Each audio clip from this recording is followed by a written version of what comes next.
Irene Garza was born on November 15, 1934 to Nicholas and Josefina in McAllen, Texas. She was a majorette in her high school band and was crowned the Miss All-South Texas Sweetheart in 1958. She then studied at Pan American College, where she was named Homecoming Queen. In 1960, 25-year-old Irene was a second-grade school teacher at Thigpen Elementary School, still living with her parents. On April 16, 1960, she went to confession at the Sacred Heart Church and then strangely disappeared. When she failed to return home, her parents assumed she had stayed for the Easter Vigil, Massachusetts. However, by 3 a.m., when there was still no sign of her, they called the police and reported her missing. Police began searching for her and discovered her car near the church. They also questioned parishioners at the church, and they recalled seeing her that night. 2 days later, on April 18th, a person driving down McAllen Road found her purse, left shoe, and lace veil. This led to a massive search of the area, the largest in Rio Grande Valley's history. Unfortunately, a woman claiming to be Irene called her parents and said she had been kidnapped and taken to a hotel in nearby Hidalgo. Turned out to be a hoax. Then a man in Edinburgh told a waitress that he murdered Irene, but it was just a cruel joke from a very drunk individual. 5 days after she went missing, her body was discovered floating in an irrigation canal several miles from where her purse and other items were found. She was fully dressed, but her shoes and underwear were missing, and her blouse was unbuttoned. The medical examiner determined that she had been sexually assaulted, beaten, and suffocated to death. They then drained the canal looking for more evidence, and found a green photo slide viewer. To their surprise, Father John Fite, who was 27 years old at the time, sent police a note saying the photo slide viewer was his. Fite was also the person who heard Irene's last confession. While investigators questioned over 500 people, the only solid suspect was Fite, but there was no physical evidence linking him to the crime besides the photo slide viewer. The case would then go unsought for many years until it was reopened in 2002. That's when two clergymen named Father Dale Ticini and Father Joseph O'Brien came forward and said that Fate had confessed to murdering her shortly after the crime. Fate had remained a priest until the 70s when he left, married, and started a family. In 2004, the DA brought the case in front of a grand jury, but Fate was not indicted. In 2015, with a new DA in office, they renewed the investigation into Irene's murder. It was discovered that back in 1961, investigators had questioned members of the church and said that on the night of Irene's disappearance, the line for confession was slower than usual. They also noted that Fate was away from the church several times that night. The next day, fellow priests noticed he had scratch marks on his hands. They also found it strange that he had taken Irene to the church rectory for confession instead of the confessional. When questioned about this, he denied the accusation, but later admitted that he had taken her to the rectory. He was then given a polygraph and they said he passed. However, years later, it was revealed that the tests were actually inconclusive. When asked where he went that night, he said he left the sanctuary because he had broken his glasses and drove back to the church's pastoral house to get another pair. He said when he arrived, he had no key, so he climbed into the house on the second floor, and that's where the scratches on his hands came from. 3 weeks before Irene's death, a woman named Maria Gorer was assaulted while kneeling at the communion rail at another Catholic church in the area. She eventually fought off her attacker and said the man looked like a priest from the Catholic Church in Edinburgh, Texas. When rumors began spreading that Fate was responsible, local church leaders covered it up and insisted that a priest could never be involved in a violent crime. While Fate denied attacking Maria, he did admit to being at the church that day. After Irene's murder, Maria picked Fate out of a police lineup as the man who had attacked her. In 1961, Father Fite stood trial in Austin, charged with assault with intent to sexually assault, but the trial ended in a deadlock jury. Rather than face another trial, he later pleaded no contest to a lesser charge of aggravated assault and was fined $500. Fite claimed he did not understand that a no-contest plea would be considered a conviction in the case. Fite was then sent to Assumption Abbey, a Trappist monastery in Missouri. An abbot at Assumption Abbey told monk Dale Tacheny that Fight had killed someone and asked Tacheny to cancel Fight for a few months to determine whether he had the disposition to become a monk.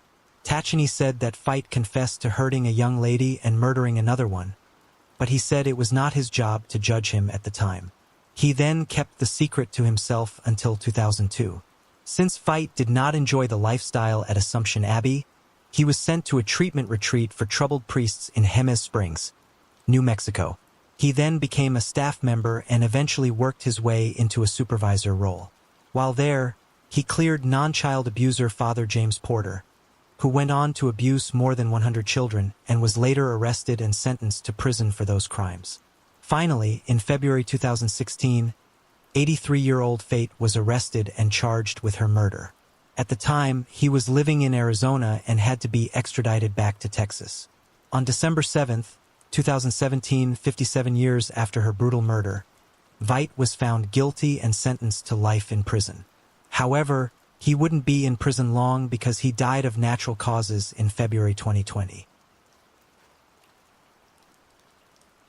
Karen Sue Class was born Karen O'Grady on April 22, 1943 in Independence, Missouri. In 1961, she graduated from Santa Ana Senior High School, and then 2 years later in 1963, she met Bill Medley, who co-founded the Righteous Brothers, and by 1964, they were married. They had one son together, but the marriage wouldn't last and they divorced in 1967. She then married Gerald Class, and they also had a son together. In 1976, 32-year-old Karen was living with her sons in Hermosa Beach, California, and had recently broken her leg and had a cast on it. On January 30, 1976, Karen was supposed to meet some of her neighbors for coffee after taking her youngest child to the McMartin preschool in Manhattan Beach, but never showed up. At the time, her oldest son was with his father, Bill. After failing to show up, they tried calling her, but there was no answer. So, they went by her home, entered through the rear door and called out for her, but received no response. So, they walked around to the front of the house and saw a man with bushy, curly brown hair leaving. They became terrified after realizing he matched the description of a man seen loitering around the neighborhood that week. After calling the police, Karen was found on the floor, nude and unconscious. She was rushed to the hospital and remained in a coma until she died on February 3rd. An autopsy determined she had been sexually assaulted, beaten, and strangled to death. They also determined that she was murdered after returning home around 9 a.m. and that the suspect was likely inside waiting on her. Thankfully, they were able to collect evidence that would later be used for DNA testing, but the case would still go unsolved for the next 41 years. In 2016, the DNA was sent off for forensic genetic genealogy and produced a potential suspect. With further investigative work, detectives were led to a man by the name of Kenneth Eugene Troyer, who was 29 years old at the time of the murder. However, he would never be arrested because he died in a shootout with police in 1982 after escaping from a California men's colony state prison in St. Louis Obispo. At the time, he was behind bars for burglary, but was suspected of committing multiple sexual assaults and robberies in Orange County. Thankfully, the Orange County Coroner's Office had a sample of his DNA that was used to make the connection. Prisma was born on August 25, 1985 in Walker County, Georgia. When he was younger, he met Samantha Lynn Lemming, and by the time she was 16 and Adam was 17, they were married. After the wedding, Adam and Samantha moved into a trailer on Mohawk Road in Rossville, Georgia. In 2002, the same year they married, they met 51-year-old Howard Hawk Willis. Willis was a trucker out of Georgia who was out on bond after an arrest in New York for smuggling cocaine from Texas to Brooklyn. Unfortunately, this would be the biggest mistake of their lives. They all three became friends and were regular visitors at his mother Betty's home in Johnson City, Tennessee throughout 2002. However, by October of that year, the teens strangely went missing. They were last seen on October 4, 2002 at a Pizza Hut in Chattanooga, where Samantha's mother lived. They were being driven by Willis in Betty's red Jeep. After that day, she was never able to get in touch with her daughter again. That same day, Adam called his mother, who was also familiar with Willis at this point, crying and asking to come home. Just like Samantha's mom, she never heard from her son again after that day. On or about October 7th or 8th, Ms. Chrismare received a phone call from a Bradley County detective who was looking for Adam to question him about Willis's stepfather Samuel Thomas's disappearance. She knew at that moment something bad had happened. In the meanwhile, she had been trying to call Adam on the number he gave her, but no one answered, so she left a message. Willis finally called her back and she asked where Adam was. He told her the last time he saw Adam was at his trailer in Rossville. During the conversation, she could hear two women in the background talking and Willis was trying to get them to shut up. She noted that during the conversation, he was very calm and acted like nothing was wrong.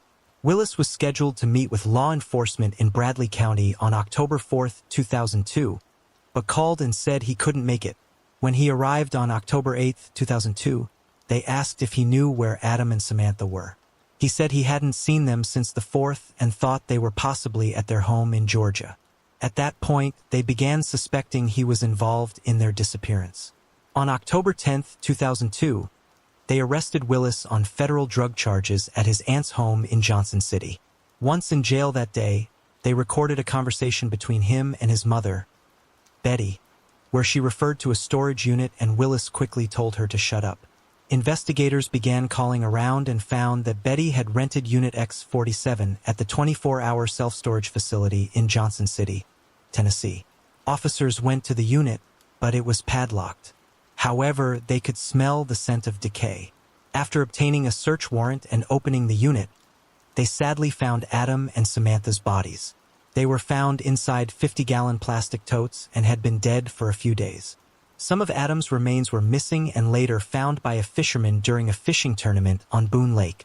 Investigators determined that Willis cut up Adam with a chainsaw in order to fit him in the Rubbermaid container.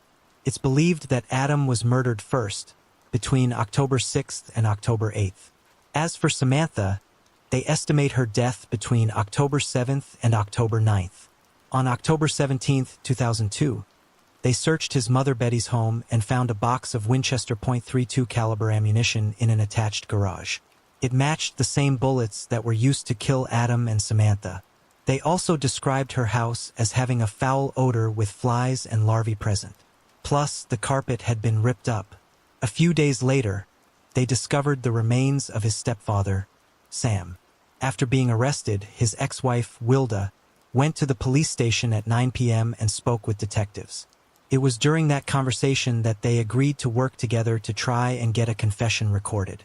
She then went to the jail and met with Willis and recorded him giving her directions to a chainsaw that was used during the crime. The chainsaw was ultimately found along Interstate 75 in Bradley County. On the second visit with him, she recorded him confessing to the murders. He claimed the reason he murdered them was because Adam robbed and murdered his stepfather, Sam, who had disappeared in early September 2002. Investigators believe it's possible that all three were involved in the murder of Thomas because they were caught on a business surveillance camera using one of his credit cards after he disappeared. They believe the teens were hanging around Willis because he was giving them drugs in exchange for sex. During Willis's trial, Betty's neighbor Wilma Clay testified that she saw Willis, his daughter Kelly, along with Adam and Samantha between April and September of 2002. After September, she never saw them again. On October 5, 2002, Wilma went outside to smoke and saw Willis standing outside next to her mother's red Jeep, also smoking. When he was finished, he grabbed a black plastic bag from the back of the Jeep and threw it on the ground. When she came back out later, she saw the garage closed with the light on, which she said was unusual. It's believed this is when he was taking care of Adam's body. On June 21, 2010, Willis was found guilty of 2 counts of premeditated first-degree murder and 1 count of felony murder in perpetration of kidnapping and was sentenced to death. He's also a suspect in the disappearance of his first wife, Deborah Willis, who went missing on December 23, 1986. As for his mother, Betty, aka Emma Elizabeth Hawk, she was arrested and charged with corpse abuse, accessory to first-degree murder, and attempting to tamper with evidence. However, she would never be convicted because she died in 2009 at the age of 78. His aunt, 74-year-old Marie Hawk Holmes, was also charged with an attempt to tamper with evidence. It's alleged that she tried to convince Wilda to destroy the tape recording of Willis's confession. All the charges against her were later dismissed, and she passed away in 2011. Willis has tried to get a new trial, but those attempts have been denied, and as of 2024, he remains on death row. Steve Gaddara was born on July 23, 1964, and grew up in Kingsburg, California. He was a student at Kingsburg High School and was a member of the school's wrestling team and also played football his freshman year. By 1989, 24-year-old Steve was a single father raising his 1-year-old daughter Sasha and working as a construction foreman. Sadly, all that would be taken away from him. On April 8, 1989, Steve and his girlfriend Deanna Daniels were heading back to the break room bar in Visalia so Deanna could get her car when a truck came up behind them near Murray Avenue and Willis Street, flashing their headlights and honking the horn. After pulling into the bar's parking lot, Steve got out and asked the driver what he needed. All of a sudden, the driver Jason Alvarez slammed his door open and hit Steve, and the passenger Elio Benavente came around and attacked him. During the fight between all three men, Steve was stabbed multiple times. After the murder, the men fled the scene, and Deanna tried to stop them by unsuccessfully lunging for the keys inside. Steve was rushed to the hospital where he was sadly pronounced dead on arrival. For hours later, the truck was found about 4 blocks away with Jason dead inside. Apparently, Elio had accidentally stabbed him during the altercation. Elio's father, Juan Benavente, brought his son to the police station for an interview, but they were unaware that he was involved in the murders, so they never had Deanna come down and identify him. I also read that they knew he was involved but lacked the evidence to arrest him. However, I feel like if that was true, they would have had Deanna come down and identify him through a police lineup. Regardless, after the interview, he was released. Days later, when the fingerprint results from the knife came back, they matched Elio, and a warrant was put out for his arrest. However, he was nowhere to be found. Steve's mother, Marlene, and his daughter, Sasha, would spend the next 27 years seeking justice. In 2016, police tracked Elio down in Mexico with the help of Mexican law enforcement. Once he was in custody, authorities in Mexico walked him to the border in El Paso, Texas, and handed him over to U.S. law enforcement. He was then charged with the murders of Steve and Jason. In the end, he was convicted and sentenced to 14 years in prison. I was not able to find the reason behind the initial argument between Steve and Jason. Maybe it was a road rage incident, or maybe Steve encountered Jason earlier in the night. Sadly, Deanna experienced another loss in her life in 2009 when her husband of 3 years died in a motorcycle accident. Then on June 1, 2019, she died due to an accident in her home. Susan Arlene Winters was born on March 14, 1966, in Alsos, Oklahoma. In 1984, she graduated from Blanchard High School and then went on to study political science at the University of Oklahoma. After graduating in 1987, she enrolled in law school and obtained her law degree in 1990. She began practicing law in Oklahoma City before working in the DA's office in Clark County, Nevada. After that, she went back to practicing private law in Nevada. By 2015, 48-year-old Susan had been married to Dr. Gregory Brent Dennis, a psychologist who went by his middle name, for 20 years and was living in Henderson, Nevada with her 2 daughters. Unfortunately, her marriage to Brent was not all it was made out to be, and in January 2015, everything would come crumbling down. On January 3rd, Brent called 911 saying that he found Susan unconscious. During the call, he handed the phone to his daughter so he could perform CPR. Once emergency services arrived, she was rushed to the hospital in critical condition and placed on life support. Strangely, there were no external injuries except for a mark on her nose, which could have occurred during CPR. Since Susan had a DNR, which means do not resuscitate, she was taken off life support and died. When the toxicology report came back, it showed high levels of ethylene glycol, the main active ingredient in antifreeze. Plus, there was oxycodone and Xanax in her system.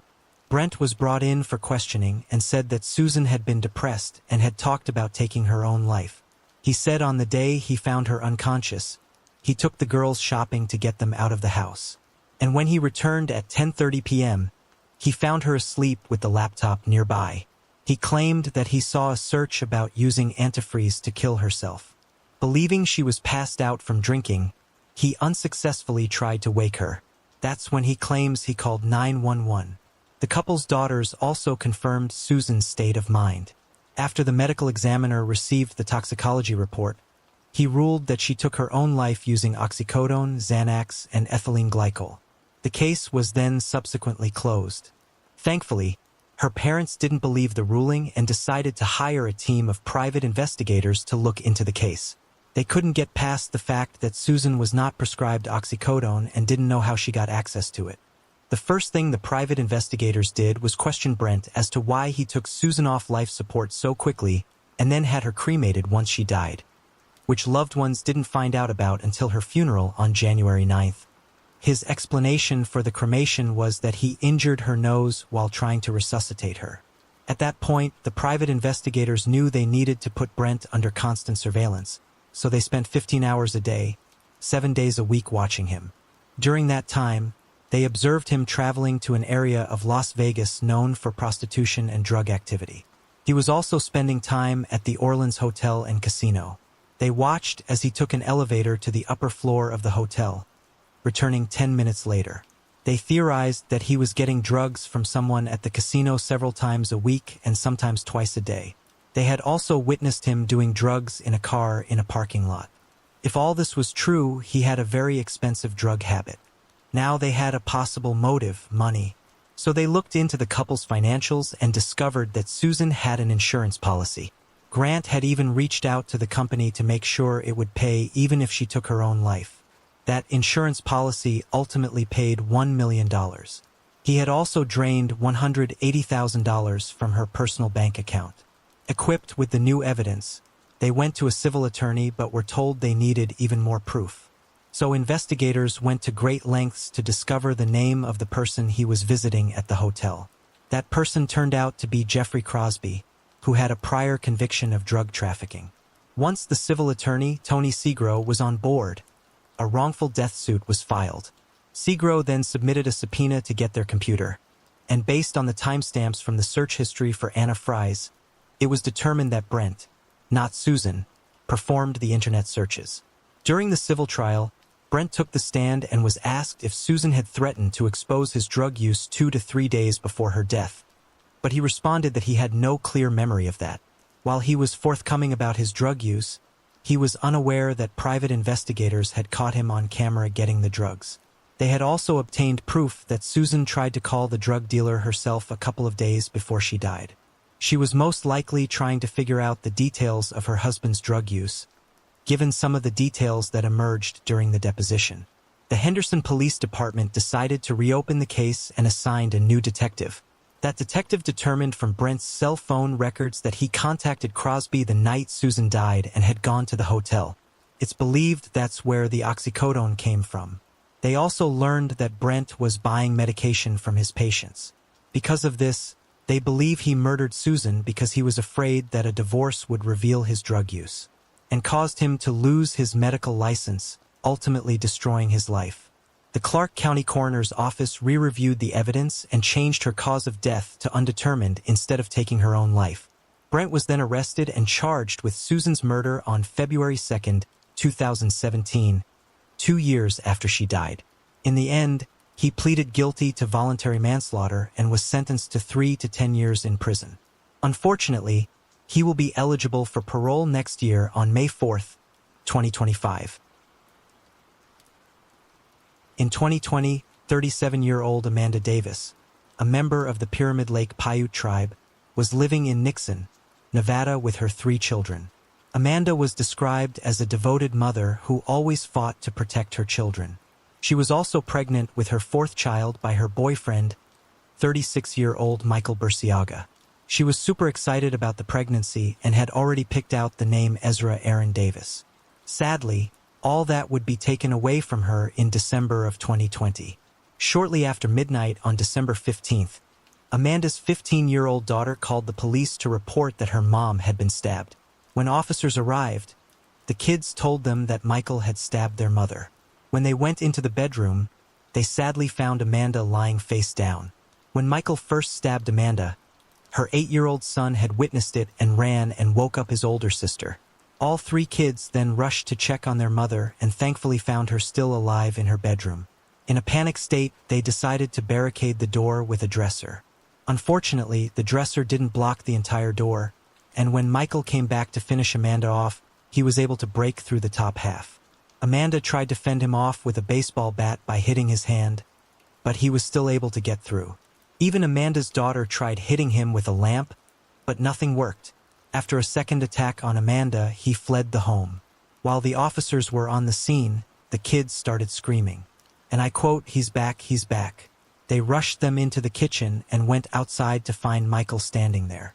He had apparently tried to take his own life by cutting one of his wrists. He told officers, and I quote, "I already know what happened and I know what I did, which is why I slit my wrist." After being treated at the hospital, he was arrested and charged with first-degree murder, a violation of the Protection of Unborn Children Act and domestic assault by a habitual offender. Meanwhile, paramedics tried to save Amanda, but sadly, she died at the scene along with her unborn son, who was due the following February. Michael had a history of domestic assault and domestic battery. In the end, he was convicted for Amanda's murder and sentenced to life in prison plus 20 years. Marcus Jackson Feasel was born in Middletown, Ohio on June 24, 2003. He lived there with his mother Donna Trevino and his siblings Michael and Peaches. Marcus was said to love flowers, Bob the Builder, and blowing bubbles. He was autistic and attended a school for children with special needs. Unfortunately, Donna's boyfriend was very abusive towards her, making it harder for her to cater to Marcus's needs. The police had even been called out multiple times due to the domestic violence and noted that the house was flea-infested and smelled of feces. On one of those calls on September 29, 2005, police observed severe bruising on Marcus' buttock, which led to an investigation by child welfare workers. In January of 2006, he crawled out a second-story window, fell, and had to have stitches in his chin. In April of 2006, he was found wandering the streets and narrowly avoided being hit by a car. Donna admitted to being overwhelmed and even told police that she wasn't sure she could continue caring for her children. After that, Marcus was placed in the care of foster parents, Liz and David Carroll, who had 4 children of their own. The process was handled by a private agency called Lifeway for Youth, and they were unaware of David's mental health issues. If they had known, it would have most certainly disqualified them from being foster parents. If that wasn't bad enough, he also had his girlfriend, Amy Baker, living in the home with her 3 children. In June of 2006, David was arrested on a domestic violence charge, but it was later dismissed and he failed to report it to Lifeway for Youth. Unfortunately, after Marcus moved in with them, Liz and Amy began focusing all their attention on him, which angered David. Then, in early August of 2006, Marcus strangely disappeared and wasn't reported missing until August 15th. Liz said she had blacked out due to low blood pressure at Julfs Park, and when she woke up, Marcus was gone. Even stranger was the fact that she had 3 other children with her at the time, and no witnesses at the park recalled seeing Marcus that day. Authorities and volunteers searched the area and the surrounding neighborhoods, but no sign of Marcus was found.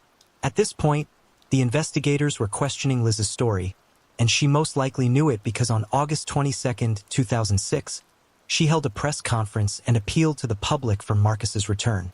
However, it was all a lie, and Amy, who turned state witness, would let the cat out of the bag. The real story of what happened to Marcus is a sad, horrible tale.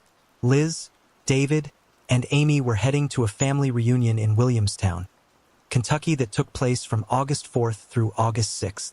Instead of bringing him along, they wrapped him in a blanket that was wrapped with tape and placed him inside a closet with no food or water.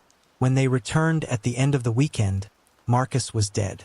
So they took his body to an abandoned 88-acre property with a house that burned in the 1960s that still had the chimney intact.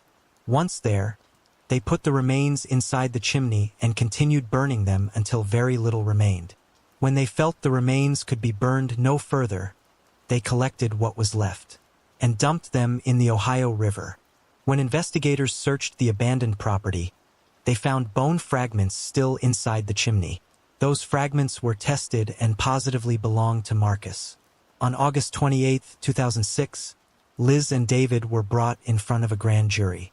After providing their testimony, where Liz had the audacity to say, "I didn't have any intentions of hurting him," they were both indicted for Marcus's murder. Amy was granted immunity in Ohio, which is even more shocking when you learn that David and Amy were the ones who burned the remains and dumped what was left in the Ohio River. The following day, on August 29th, the Carrolls, who had already been charged with involuntary manslaughter and endangering children, also had the additional charges of making false alarms and inducing panic. In addition, David was charged with gross abuse of a corpse and Liz was charged with perjury. In the end, Liz was found guilty of all charges and sentenced to 54 years to life. As for David, he took a plea deal and pleaded guilty to murder and gross abuse of a corpse and was sentenced to 15 years to life in prison. He also said that Amy was the one who bound Marcus. Finally, 3 months after Liz's trial, on April 20th, 2007, Amy was charged by Kentucky for evidence tampering. They argued that her immunity was only valid in the state of Ohio and that the Ohio River was under Kentucky jurisdiction. Her trial was set for November 7, 2007 in Maysville, Kentucky, but by early 2008 it never happened and all charges were dropped. Meanwhile, Marcus's mother, Donna, decided to capitalize on her son's death and sued the county, Liz, David, Amy, and Lifeway for $5 million. The same month that Liz was found guilty in February of 2007, Donna's suit was settled for $206,000, which was placed in a trust fund to be split between Marcus's siblings, Michael and Peaches, as long as they remained in foster care. If Donna regained custody, she would get the money, but from my research, it doesn't appear she ever tried. After all was said and done, Lifeway for Youth had its license revoked and was forced to close its doors. However, they soon reopened under the name Benchmark, which is still in operation today. Shauna Beth Garber was born in Iola, Kansas on March 1, 1968. Unfortunately, Shauna dealt with abuse from her mother, and in 1973, that abuse escalated beyond the imaginable. Late one night, her mother took Shauna, poured lighter fluid on her, and lit a match. She survived but was hospitalized to treat the severe burns. After that, she and her half-siblings were placed in the foster care system. After she was discharged from the hospital, she was sent to live with a different foster family than her siblings. At that point, she began bouncing from home to home.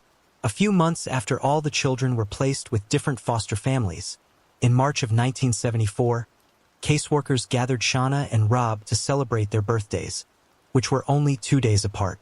Sadly, that was the last time he saw his sister alive. Rob was the only one of his 3 half-siblings to be placed with a loving foster family, which provided him with a good life. As we move to talking about Shauna's adult life, I have to inform y'all that there are no photos of her from that time. When Rob turned 18, he set out to find his 16-year-old sister and wrote 2 letters, which he handed over to the Child Welfare Office in Dodge City, hoping they could give them to her. They gave her the first letter immediately, which basically said that Rob loved her and that she could come live with him in 2 years. The second letter was to be opened when she was 18 and contained all his contact information. When their other half-sibling Danielle turned 18, she set out to look for her family as well and discovered Rob first. From there, they searched together for Shauna and eventually were able to track down her first foster family. The foster mother said that when Shauna moved in with her, her face was severely burned and she was in a constant state of panic. The last known details of Shauna are from when she was 22 years old. That year she visited Claremore, Oklahoma to try to find her family.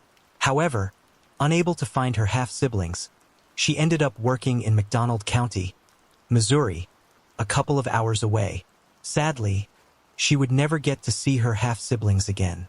On Sunday, December 2nd, 1990, a husband and wife were walking after church along Oscar Talley Road, near an abandoned McDonald County farmhouse. when they noticed a skull. After calling the police, the rest of the female's remains were found.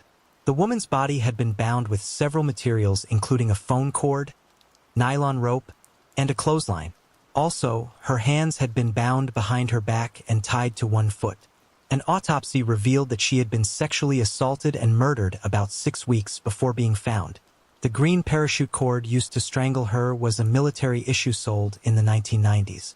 Unfortunately, they were unable to identify her, and she became known as Gray Stove. In 2009, her skeletal remains were sent to Namas, and a DNA profile was created and uploaded to Cody's, but no matches were found. A facial reconstruction was then created, but it didn't help identify her. In 2020, with the help of Othram and forensic genetic genealogy, they were able to identify the remains as belonging to Shauna. After the identification, they called and notified Danielle, who said they had been looking for her for the last 28 years. Shauna had married at some point and her last name changed to Harvey, but strangely her husband never reported her missing. It's unknown if they were together when she was murdered. Now that she was identified, investigators got to work tracking down her killer. For 3 years, they investigated the case and were eventually led to a man named Toph Reeves. Reeves had a long criminal record dating back to the 1980s, which included first-degree assault and drug trafficking. However, he would never face justice because he died on November 5, 2021 after performing an illegal U-turn that resulted in a fatal car accident. It was his death that prompted a witness to come forward and finally reveal that he was the one who murdered Shauna. On Halloween night in 1990, Reeves picked Shauna up from the side of the road. After picking her up, he hogtied her and took her to the abandoned farmhouse where he proceeded to sexually assault her. All the while, Shauna was screaming for help and those screams were echoing through the valley. Unfortunately, Reeves was worried the screams would get him caught, so he overdosed her with drugs. If Taufi Reeves was still alive, he would be charged with her murder. Vanessa Teresa Marquardt was born in Leominster, Massachusetts on June 17, 1989 to parents John and Rosanna. After high school, she earned a bachelor's degree in communications from Boston University. She then got a job at an online marketing software startup called WordStream and later worked at Vistaprint. In January 2015, she moved to New York City after getting her dream job as an account manager for Google. In August of 2016, 27-year-old Vanessa went to visit her mother in Princeton, Massachusetts. On Sunday, August 7th, she went for a walk on Brook Station's road but never returned. During her walk, she had her headphones in and was texting her cousin Caroline Tochi. At some point, she stopped at the Mountainside Market on Hubbardston Road for a drink and was last seen sometime between 1:15 and 2 p.m. Witnesses would later say that a vehicle had been following her. Later that day, Vanessa's body was sadly discovered less than half a mile from her mother's house. She was found strangled to death in a wooded area and had also been severely beaten. She was naked and her killer had tried to set the remains on fire. Investigators believe the motive was sexual assault. Missing were her clothes, cell phone, and headphones. Thankfully, they were able to collect male DNA from under her fingernails. In an attempt to locate her killer, investigators opened a 24-hour tip line and received over 1,300 tips. 2 months after her murder, in November 2016, they began asking the public for help in finding a black or dark-colored SUV that had been parked on the road in the area around the time Vanessa was killed. A few months went by with no solid leads until a Massachusetts state trooper in Worcester, about 20 miles from Princeton, happened to see a vehicle that matched the one seen on the day of Vanessa's murder. He wrote down the license plate number and determined it belonged to 31-year-old Angelo Colon Ortiz. The following day, he went by Angelo's home and asked him for a DNA sample, which he voluntarily gave. Lo and behold, his DNA matched the DNA from the crime scene. On April 15, 2017, Angelo was arrested and charged with murder, aggravated assault, and assault with intent to sexually assault. Angelo later claimed that the DNA sample was not voluntary and that he was confused due to a language barrier. However, his attorney's attempts to suppress the DNA evidence were denied. Angelo had no criminal record and was married with 3 children. He also worked for a third-party contractor of FedEx and delivered packages in the area of the murder. His neighbors weren't surprised by his arrest and described him as a pervert and said he often made vulgar sexual comments to people around the neighborhood. A former female postal worker in Princeton came forward and said that Angelo had made crude comments to her in Spanish and had done the same to other female co-workers as well. Thankfully, a local resident recalled seeing Angelo on the day of Vanessa's murder around 12:45 p.m. standing outside his parked black SUV with the hood up talking on his cell phone. Cell phone records also backed this up. When the person drove back by at 2:05 p.m., the SUV was still there, but the hood was back down and no one was around. 6 minutes later, Vanessa's phone was shut off. Investigators also discovered that he purchased $5 worth of gas from a store in Rutland about 6 miles away. This is important because he attempted to use gas to try and burn her remains, and it was found on her hair tie and socks. Since Angelo was not working that day, it's unclear why he was in the area. However, considering that Vanessa left her mother's home around 1 p.m., and Angelo was seen parked on the side of the road 15 to 30 minutes earlier, could he have been waiting for her? I did read that she used to travel to Princeton a couple of times a month to visit her mother and aunt, so it's possible he had seen her before. In the end, Angelo pleaded guilty to second-degree murder and was sentenced to life imprisonment with eligibility for parole after 45 years. Jacob Patrick Colin Shane was born in Hendricks County, Indiana on July 20, 2013 to Alyssa and Jesse Collin. In 2017, 4-year-old Jacob was living with his mother and 5-year-old sister at his home in Danville, Indiana, along with her boyfriend, 23-year-old Michael Atkinson, and his 2 children ages 1 and 3. Jacob was diagnosed with high-functioning autism, OCD, and defiance disorder and required medication. He was said to be a very active child who could be difficult to control at times. In early November 2017, Jacob was sick with a fever and runny nose and had even vomited once. By November 11th, he was improving but still wasn't quite himself. Alyssa decided to take her children to the mall to spend time with their grandmother. While there, everything with Jacob appeared fine. Later that evening, she left her children with Michael so she could attend a concert with friends. Around 10:30 that night, Michael sent Alyssa a text that read, "911, please call." After he spoke with Alyssa, instructing her to come home immediately, he called 911 and reported that Jacob was unconscious in the home. When officers and paramedics arrived, they found Jacob and began performing CPR. Once they had him revived, they rushed him to the hospital and placed him on a ventilator. Sadly, 2 days later, he died from his injuries. Doctors would find that Jacob had bruises all over the back of his head and knee. The doctor overseeing his case also determined that Jacob most likely suffered from internal bleeding and a shattered spleen. When Alyssa arrived at the hospital, she told the doctor his wounds were self-inflicted, but the doctor wasn't buying it and relayed his suspicions to investigators. They asked Michael to walk them through the events of the night. He said that Jacob had an accident, so he put him in the shower to clean him up. For some reason, he left him there and only returned after he heard a thud. When he went back into the bathroom at 6:16 p.m., he said Jacob had fallen and hit his head and there was blood in the tub. He said afterward at about 7 p.m., Jacob seemed fine and went into the living room to watch a movie. However, he began complaining that his stomach and head were hurting. Then around 10:30, he said that Jacob's breathing changed. At 11 p.m., he put him to bed, and then claimed when he went back to check on him 15 minutes later, he found him unresponsive. The biggest problem with his story is that it conflicts with his text to Alyssa at 10:30 p.m. asking her to call 911. Why would he tell her to call 911 and then put the boy to bed 30 minutes later? During the investigation, Alyssa continued to defend Michael. However, one of the other children in the home said there were crashing sounds in the bathroom when Jacob got hurt. Meanwhile, DCS had Michael's 2 children removed from the home. When the autopsy came back on January 11, 2018, it blew a hole right in Michael's story. The autopsy showed that Jacob died from multiple blunt force traumatic injuries, and his death was ruled a homicide. Investigators searched the home and found blood on the bath rug, bath towels, and the pillows on Jacob's bed. They also obtained video from a nanny cam that was in Jacob's room, but strangely, some of the footage had been deleted or the recording was paused.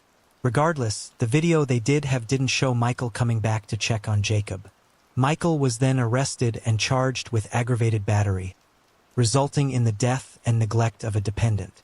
Come to find out, multiple family members and friends were aware of the abuse against Jacob. However, it's unclear if they ever reported it to DCS. In the end, the jury found Michael guilty on all the counts and he was sentenced to 65 years behind bars. Sofia Marlene Silva was born on July 1, 1980 to parents Phyllis and Humberta. In late summer of 1996, 16-year-old Sofia was living in Spotsylvania, Virginia, and was a student at Cortland High School. Friends described her as quiet and reserved and said she loved all things purple. Her goal was to become a beautician, and she was already taking cosmetology classes as part of her high school curriculum. Unfortunately, all her dreams were shattered when her life was suddenly cut short. On Monday morning, September 9, 1996, Sofia's day started out as usual with a ride from her friend, Sherry Moden, in her red Hyundai car. On the way to school, they stopped at Fast Mart as they typically did and bought a soda and some gum. After school, she was given a ride home by Melania and her twin sister, Angela. Went home, she called and spoke with Sherry for about half an hour and discussed possibly going to the Cougars' first football game. After hanging up with Sherry, she took her homework and a can of grape soda and went and sat on the front stoop of her house. Unfortunately, after that, she was never seen alive again. By 9:30 p.m., when her parents were unable to locate her, they called the police and reported her missing. Loads of people from the community, including family and friends, gathered at the Silva house where authorities were organizing a search. Volunteers and rescue teams, including dogs and helicopters, scoured the area but sadly found nothing. 5 weeks later, on October 14th, workers breaking up a beaver dam 20 miles east of Spotsylvania found Sofia's body wrapped in a light blue moving blanket. Unfortunately, due to the decomposition, the medical examiner couldn't be 100% sure how she died, but said it was likely she was stabbed and strangled to death. While she was clothed, she was missing her socks, shoes, and underwear. They also took note that her private part was shaved and believed her killer was responsible. I'm not sure how they came to this conclusion because Sofia could have easily done that herself. However, this would be a vital part of the investigation. There were many suspects, but one stood out to investigators: a 44-year-old house painter named Carl Michael Roche. Roche was renting a basement room 7 houses down from Sofia's home.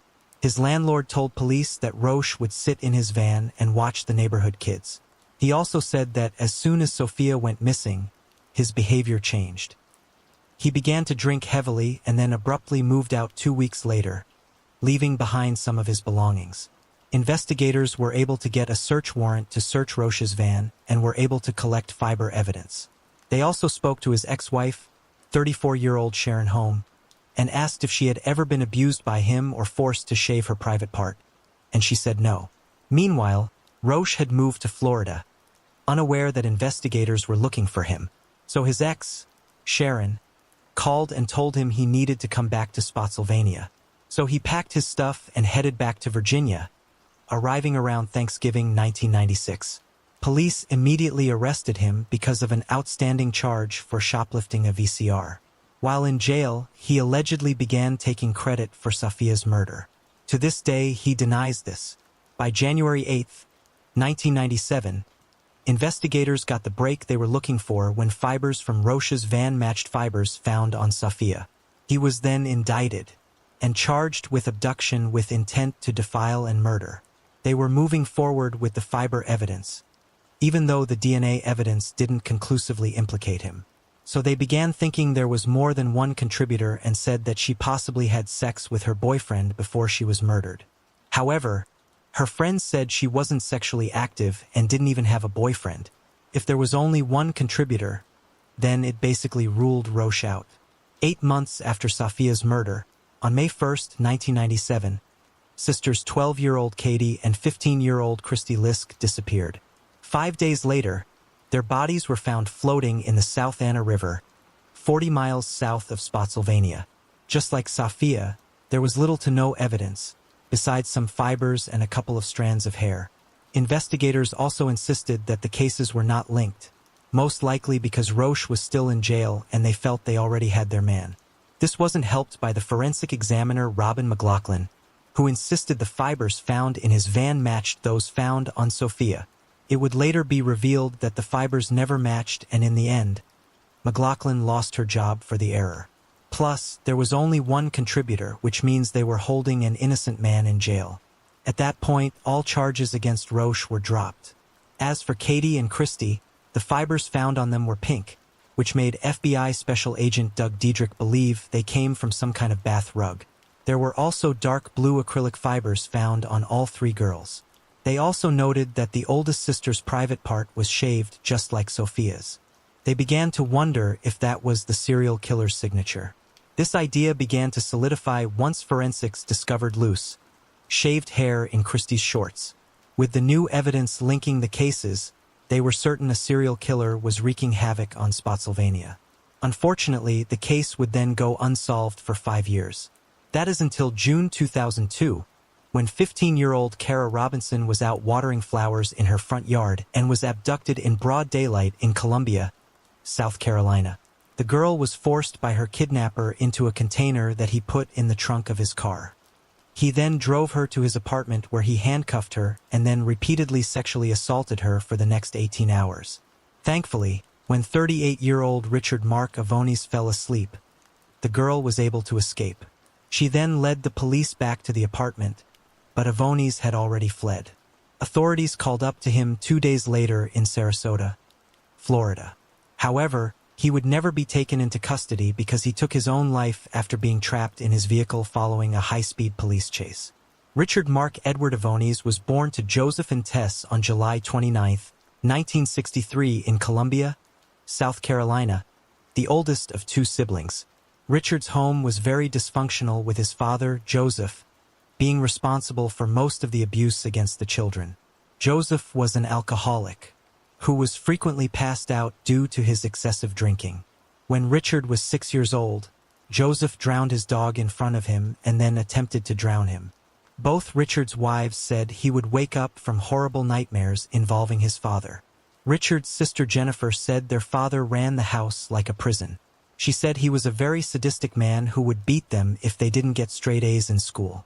She said her father was only happy when he was making them miserable. Unfortunately, Richard would develop the same misogynist attitude as his father and even dealt with extreme anger issues. After high school, Richard joined the Navy, where he served as a sonar technician. After being discharged from the military, he bounced around to different jobs before filing bankruptcy in 1997. His first run-in with the law was in 1987, when he exposed himself to a 15-year-old girl and her 3-year-old sister. He's also a suspect in the murder of Sarah Cherry. While Dennis Ducheney was convicted for her murder, some believe he might be innocent. He's also a suspect in the cases of Alicia Showwater Reynolds and in Carolyn McDaniel, who were both murdered in 1996 and found within 10 miles of each other near Charlottesville, Virginia. Investigators also learned that he lived in Fredericksburg, about 15 miles from Spotsylvania. Around the time of Sophia and the List sisters at that point, they began to wonder if Avonis could be the serial killer they'd been looking for. Interestingly, they found a newspaper clipping in his current apartment about the abduction of the List sisters. They would then find Christie's palm print inside a boot inside his car, which is crazy considering it had been 5 years since her murder. Upon searching his former home in Fredericksburg, they found the carpet fibers that matched the ones found on Sophia, Christy, and Katie. There's also the fact that after he fled his apartment, he called one of his sisters and told her he committed more crimes than he could remember. He wanted her to meet him at an IHOP in Jacksonville, Florida, but instead, she called the police and turned him in. On August 14, 2002, he was officially named the prime suspect in the murders of Sophia, Christy, and Katie, and their cases were subsequently closed. Gayla Ann McNeil was born on September 4, 1953, and grew up in Springfield, Ohio. After high school, she joined the U.S. Air Force, but was discharged after it was discovered she was gay. In the fall of 1983, 30-year-old Gayla was living in Cocoa Beach, Florida, and working as a waitress. Unfortunately, she had been committed to the Brevard County Mental Health Facility after she was found standing in the middle of the road telling people she was the female Jesus Christ. After escaping from the facility, her name was placed in a database for law enforcement, but they spelled it wrong. On October 19, 1983, a police officer stopped her for trying to hitchhike in Stuart, Florida. He ran her name, but found no warrants or other information due to the spelling error. At that point, he told her not to hitchhike in Stuart and let her go. The next day, on October 20th, another officer witnessed Gayla hitchhiking on Dixie Highway in Lake Worth. When he stopped her, she was carrying a clear plastic bag with clothes in it and a brown cutting board. She told the officer she was from Cocoa Beach and was headed to Fort Lauderdale. He warned her to be careful because it was in a rough part of town, and then he let her go on her way. If her name had been spelled correctly in the system, he could have saved her from the nightmare she was about to encounter. Around 5 p.m. on Friday, October 21st, 1983, authorities received a call about a body in a canal in western Delray Beach. When investigators arrived, they discovered a female's nude body. She had been stabbed and strangled to death, and an autopsy determined she had also been sexually assaulted. For days later, the remains were identified as belonging to Gayla. Unfortunately, with little to no leads, her murder would go unsolved for the next 40 years. 4 years, serial killer Bobby Joe Long was considered a suspect since he murdered 10 women 3 hours away in Tampa, Florida. However, he never confessed and there was no physical evidence linking him to the murder. In 2000, the DNA from the crime scene was analyzed and entered into CODIS, but no matches were found. In January 2023, the Palm Beach County Sheriff's Office teamed up with Othram, who was able to generate an unknown male DNA profile. From there, the genetic genealogy team got to work and provided investigators with some potential leads. Investigators then tracked down those leads and were led to the relative of suspect James Henderson. Henderson worked as a local mechanic, which included working on Florida Power and light trucks. DNA confirmed he was the killer, but unfortunately, he died on November 24, 1987, 4 years after Gayla was murdered. Jasmine Porter grew up on Long Island and went by the nickname Jazzy. Unfortunately, she had some downfalls in her life, but by early 1996, 36-year-old Jazzy was getting her life together. She was 6 months pregnant and living in an apartment in the Bronx with her 4-year-old son, Jeremy. Around this time, she was getting ready to move back to Long Island, but would sadly never get the chance after tragedy struck on the weekend of February 2, 1996. By Monday, February 5th, when her son Jeremy failed to show up to school, some of Jazzy's neighbor friends realized something was wrong and called the police. When the fire department arrived and opened the door, they found her dead in the front bedroom with Jeremy alive next to her. She had sadly been sexually assaulted, beaten, and strangled to death. Jeremy, thankfully, was unharmed and told investigators he saw a man on top of his mother. While she lay there dead, he tried to clean the blood off her nose and wake her up with an ice cube. Investigators were able to collect DNA from under her fingernails, but at the time, it didn't lead to her killer. Unfortunately, with little to no leads, the case would go unsolved for the next 28 years. In 2021, the New York Police Department's cold case unit had the DNA found under her fingernails retested, and this time they got a match to 66-year-old Greg Fleetwood. Fleetwood was released from prison in August 1994, less than 2 years before Jazzy's murder, after serving 7 years for a manslaughter conviction for killing Linda Miller. He was also accused of sexually assaulting and choking a woman in 1984, but the victim's family convinced her not to testify. After murdering Jazzy, he sexually assaulted another woman in March of 1996, but she died before she could press charges. Another victim surfaced in 2002, but since she was high on drugs, during the attack, she was unable to pick him out of a lineup. On Monday, August 8, 2022, Fleetwood was arrested and charged with second-degree murder for the death of Jazzy. He's currently being held on a $750,000 bond and is due back in court on June 26, 2024. Jeremiah Matthew Watkins was born on August 22, 1972, and grew up in Terra Alta, West Virginia. In November of 1985, 13-year-old Jerry vanished into thin air. For days, search parties scoured the area looking for him. Finally, on November 12, 1985, Jerry's body was found in a shallow hole near some railroad tracks. He had suffered a severe head injury before being stabbed to death. An initial suspect was 18-year-old David Monroe Adams, but he denied involvement and was never charged. Unfortunately, the case would then go unsolved for the next 37 years. In early 2023, a captain at the sheriff's office began re-reviewing the case and noticed some inconsistent statements made by Adams back in 1985. So, he found 56-year-old Adams and began conducting interviews with him. After multiple interviews, he shockingly confessed to the murder. He said they were at his house when they began arguing over a stolen bicycle. During that argument, struck Jerry in the face before dragging him to a shed where he stabbed him to death. Afterward, he put his body in the shallow hole where he was ultimately found. After confessing, Adams was arrested and charged with second-degree murder. However, a grand jury upgraded those charges to first-degree murder. Adams currently remains in a West Virginia jail. Robert Hecht was born on December 27, 1929. In late 1988, 58-year-old Robert was retired from the military, living alone in Punta Gorda, Florida, and had no family in the area. Between November 26th and the 30th, Robert's friend had been unsuccessfully trying to reach him, so they called the police and asked for a welfare check.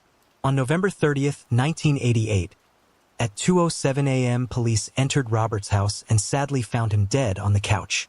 At first, investigators thought he might have fallen and hit his head and then suffered a heart attack.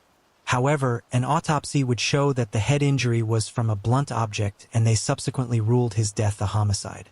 Investigators then determined that the murder weapon was large, heavy glass ashtray.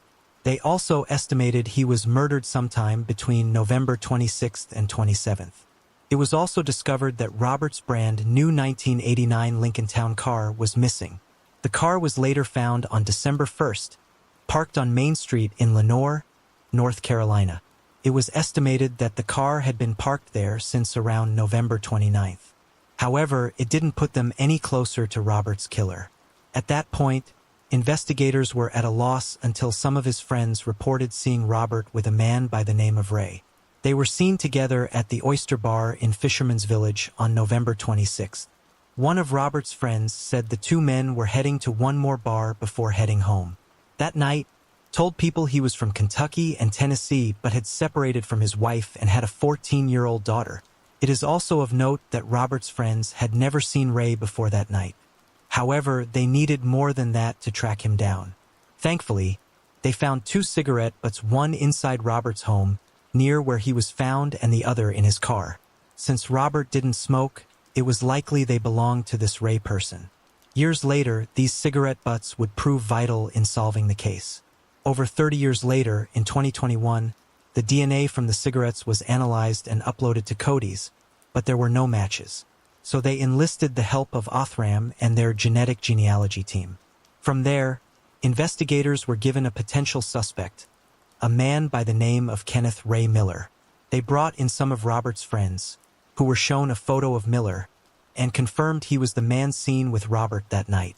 A criminal background check of Miller showed that he had an extensive violent criminal history, which included aggravated battery, burglary, arson, and other crimes. One of Robert's friends had even seen Miller at the home on the morning of the murder, sitting on the end of the same couch where Robert was ultimately found. Unfortunately, he would never be arrested because he died in 2006 at the age of 55 of natural causes. Craig Dwight Williamson was born in 1944 and spent his life as a fisherman and farmer. When he was 46 years old, he met 41-year-old Christine Reinhard, and the two fell quickly in love. Within a month of meeting, they married. Both were interested in fish farming, so they bought a farm in Christine's home state of Wisconsin, where they began raising tilapia. On August 28, 1993, left on a road trip to Colorado Springs to drum up business, but had unfortunately suffered a concussion a few weeks earlier. Christine was incredibly worried about him driving, but there was no way around it. After arriving in Colorado Springs, he drove his bus to a motel and checked in. He then rented a car to drive around the city so he didn't have to drive the bus. That night at 9 p.m. he called Christine and as usual asked her to call him in the morning to wake him up. However, when she called he didn't answer, so she notified the police and reported him missing. After that, someone found his credit cards on a shelf in a grocery store in El Paso, Texas, over 600 miles south of Colorado Springs. 2 weeks later, his rental car was found abandoned in Juarez, Mexico. However, the detective from Colorado found no signs of foul play. Missing, along with Craig, was $2,500 in cash. Christine then decided to go search for him herself. She arrived in Colorado Springs on September 14th and discovered the bus still at the motel, along with his luggage and other belongings. She believed he may have been attacked on the day he vanished, but there was no evidence of a struggle in his hotel room. When the story about his disappearance was featured on the news in both Colorado and Wisconsin, a nurse came forward by the name of Judy Inman and reported seeing a man matching Craig's description traveling on a train from Montana to Washington. She said the man appeared disheveled and was talking about fish tanks. She also believed he said his name was Craig. As a nurse, she felt certain the man was suffering from a head injury. Believing the man might be Craig and that he was in Washington, which is where they originally met, she headed that way. For the next 6 weeks, she visited the locations along the train route, but no signs of him was found. She then met up with Judy on December 26, 1993, and showed her a photo of Craig. Judy said the man on the train closely resembled Craig. She also said she thought he got off in Wishram, Washington. So Craig's son went there and placed missing person flyers, but nothing ever came of it. Investigators began to believe that he was murdered or staged his own disappearance. Christine, on the other hand, believed he was attacked by unknown assailants and they stole his rental car and credit cards. Unfortunately, after his disappearance, Christine was forced to close the fish farm. Craig's disappearance was then aired on Unsolved Mysteries on May 25, 1994, but sadly nothing came of it, at least not yet. When the episode was re-aired in July of 1995, a man living in Key West was shocked when he saw the episode. That man was none other than Craig Williamson. He claimed he had been attacked and robbed while in Colorado and had developed amnesia. The amnesia was worse due to the concussion he suffered a month before his trip. Unfortunately, he couldn't remember much besides the attack and claimed he woke up in the hospital with the name Ron on his wristband. Not knowing who he was, he wandered around the United States before ending up in Key West, where he got a job as a diver. Even though he recognized himself from the episode, he claimed he couldn't remember Christine or his family. Within a few days of the episode re-airing, and Christine were reunited. In an attempt to jog his memory, they traveled to Colorado Springs, but the trip was unsuccessful. Sadly, they decided to divorce but remained friends. He then moved to California while she started a new life in Wyoming. Investigators are still suspicious of his amnesia claims and believe he staged his own disappearance in order to escape the debts and responsibilities of the fish farm. Craig and Christine had used all their savings on the farm and took out a loan in the amount of $400,000. A lot of people believe he married her just to fulfill his dream of becoming a fish farmer, but once the business began failing, he decided to bail. It's also said that Christine and him were far from compatible and were completely two different people. It's thought that added to his decision to walk away. One piece of evidence that does lend credit to the investigators is the beard trimmings found in the rental car. It appeared to them that Craig was trying to alter his appearance, and they didn't feel like someone suffering from amnesia would have done that. Plus, they found it strange that the bus he drove to Colorado had nothing to hold fish such as a cooler, tanks, or fish food. There's also the name Ron on his wristband in the hospital. If that part of the story is true, where did they get the name Ron? When asked what hospital it was and where it was located, he claimed he couldn't remember. As for the sighting of him on the train, it remains unknown if that was really him. One of Craig's children posted online that during his marriage to Christine, he slept on the couch because he was a light sleeper. She also said she was never a huge fan of Christine's. She said she was just happy to have her father back, but said he now suffers from severe headaches and continues to have memory issues. What do y'all think? Did he really have amnesia, or was the whole story made up? Let me know your thoughts in the comments below. As for Christine, in 1996, after they were divorced, she married Herbert Howells and remained with him until he died in 2019. Laurel Jean Mitchell was born the middle child on May 24, 1958 to parents Dick and Wilma in Whitley County, Indiana. In the late summer of 1975, 17-year-old Laurel was working at Cokesbury Inn, a snack bar at the Epworth Forest Church Camp, and was getting ready to start her senior year at Wallace C. High School. She loved to sing and was a member of the God's Children Choir at Epworth Forest. She had plans to attend business college, but would sadly never get the chance. On Wednesday, August 6, 1975, she left work at 10 p.m. and began walking to Adventureland a mile away to meet up with some friends, but never made it. The last sighting of her was by her friend Scott Pruitt, who saw her walking by the entrance to the Epworth Forest. When Laurel failed to return home that night, her parents called the police at 4:16 a.m. and reported her missing. The next morning at 10:30 a.m. Glenn Dixon and his son were fishing on the Elkhart River in Noble County when they found her body. An autopsy determined she had been sexually assaulted and drowned in the river. On the night she was abducted and murdered, Frank Overmyers and his wife heard a loud car and saw it turn around and stop near their home. He then heard what sounded like the trunk of a car shutting. When he stepped outside, he saw two cars leaving the area. One was a red or orange 1971 Oldsmobile, and the other was a green Mustang. Catherine Flynn, who lived nearby, said she heard several voices say, "Let's get her." The case would then go unsolved for over 40 years, but thankfully they were able to preserve Laurel's clothes and jewelry. Sadly, both her parents passed in 2012 without ever learning who murdered their daughter. With little to no leads in the case, investigators began to believe her murder would never be solved. Even when Indiana State Police Captain Kevin Smith took it on in 2014, people at the department tried to encourage him to let the case go. However, he was certain the case could be solved and proceeded on. While re-interviewing potential witnesses, he learned that a youth singing group known as Celebrate the Sun performed at the Cokesbury in that evening and left around the same time as Laurel. He eventually tracked down the members of the group, but they weren't able to provide any new information. In 2013, Renee Sexton called the Noble Sheriff's Department and said that she went on a date with John Wayne Lehman and they ended up at a party. After the party, while they were driving home, Lehman admitted that he was involved in Laurel's murder along with his friend Fred Bandy Jr.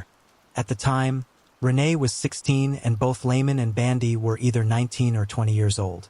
A year later, on July 3, 2014, Bill McDonald went to the Ligonier Police Department and said that he hung around Fred Bandy Jr. and that he had confessed to murdering Laurel.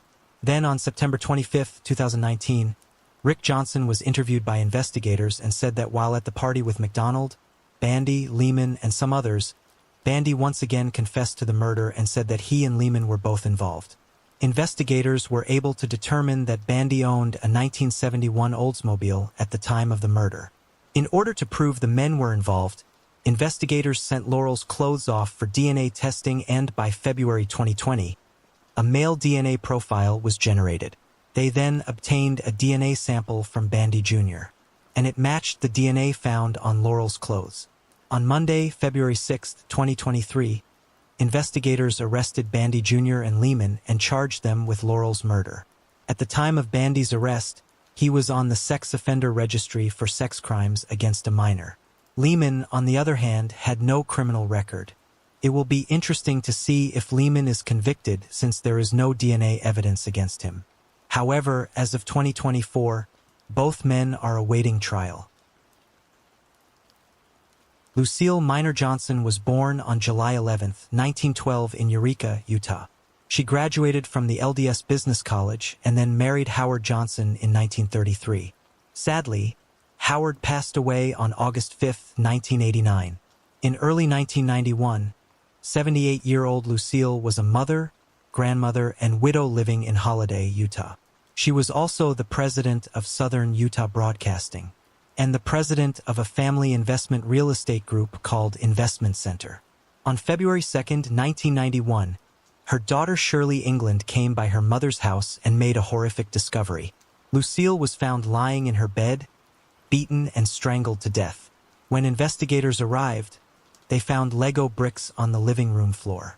This was strange because her family said she was meticulous with keeping her house tidy and said she would have never left toys out unless her grandchildren were there, which they had not been. Interestingly, Lucille was known for wearing a ring and necklace, but those items were nowhere to be found. Investigators worked on the case for years, but stopped in 2006 when all leads ran out. In August 2013, the case was reopened, and DNA evidence collected under Lucille's fingernails was uploaded to Cody's and linked to John Edward Sansing, who was already in prison for murder in an unrelated case. Investigators then sought out Sansing's son, who was 5 years old at the time of the murder, and confirmed his fingerprints matched those found on the Lego bricks. This means that at least one son was in the home when he murdered Lucille, but they would later learn the entire family was actually there. Sansing's nephew, Chad, then came forward and told about an argument he overheard between Sansing and his wife. During the argument, Sansing's wife threatened to tell the police that he had murdered a lady in Utah. In 2018, Sansing revealed how he met Lucille.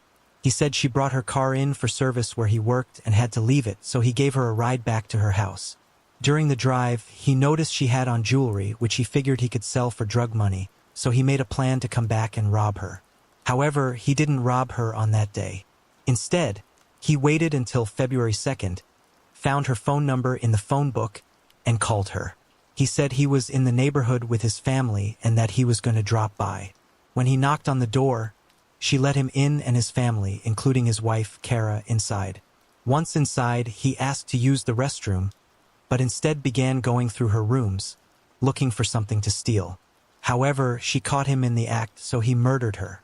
4 years after the murder, he moved from Utah to Arizona, where he remained until he was arrested for the murder of Trudy Calabrese in 1998.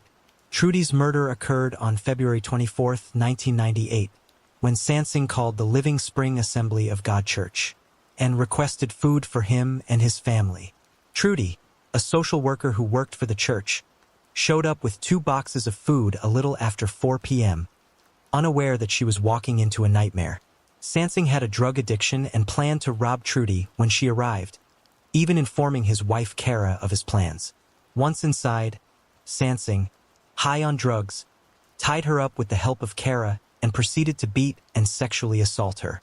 Afterward, he stabbed her to death, all while his kids and wife were in the next room. He then left her body in the bedroom and joined his wife back in the living room where they slept for the night. He then woke up in the middle of the night and moved Trudy's body to the backyard under some clothes. In the end, Sansing only netted $1.25 from Trudy. In 1999, he pleaded guilty to all the charges and was sentenced to death. As for his wife, Kara, she was also convicted of murder and sentenced to life in prison. In Lucille's case, Sansing pleaded guilty and was given life in prison without the possibility of parole. As of April 2024, John Sansing remains on death row and Kara Sansing remains in prison. Marion Crofts was born in 1967 to Trevor and Ann was the youngest of 2 siblings. On Saturday, June 6, 1981, 14-year-old Marion left her home in Fleet, Hampshire to ride the 4 miles on her bicycle to the Wavell School in Farnborough for band practice. Typically, her father would drive her, but on this particular day he was playing in a cricket match. Unfortunately, she would never arrive and was never seen alive again. Between 9:30 and 10 a.m., as she was passing Logan's Road and Outershot alongside the Basingstoke Canal, someone attacked her and dragged her into the woods where she was sexually assaulted and beaten to death. After being reported missing, a police dog discovered her body later that day hidden in some undergrowth. Her clarinet was also discovered in the canal. Thankfully, investigators were able to collect evidence that would be used years later for DNA testing.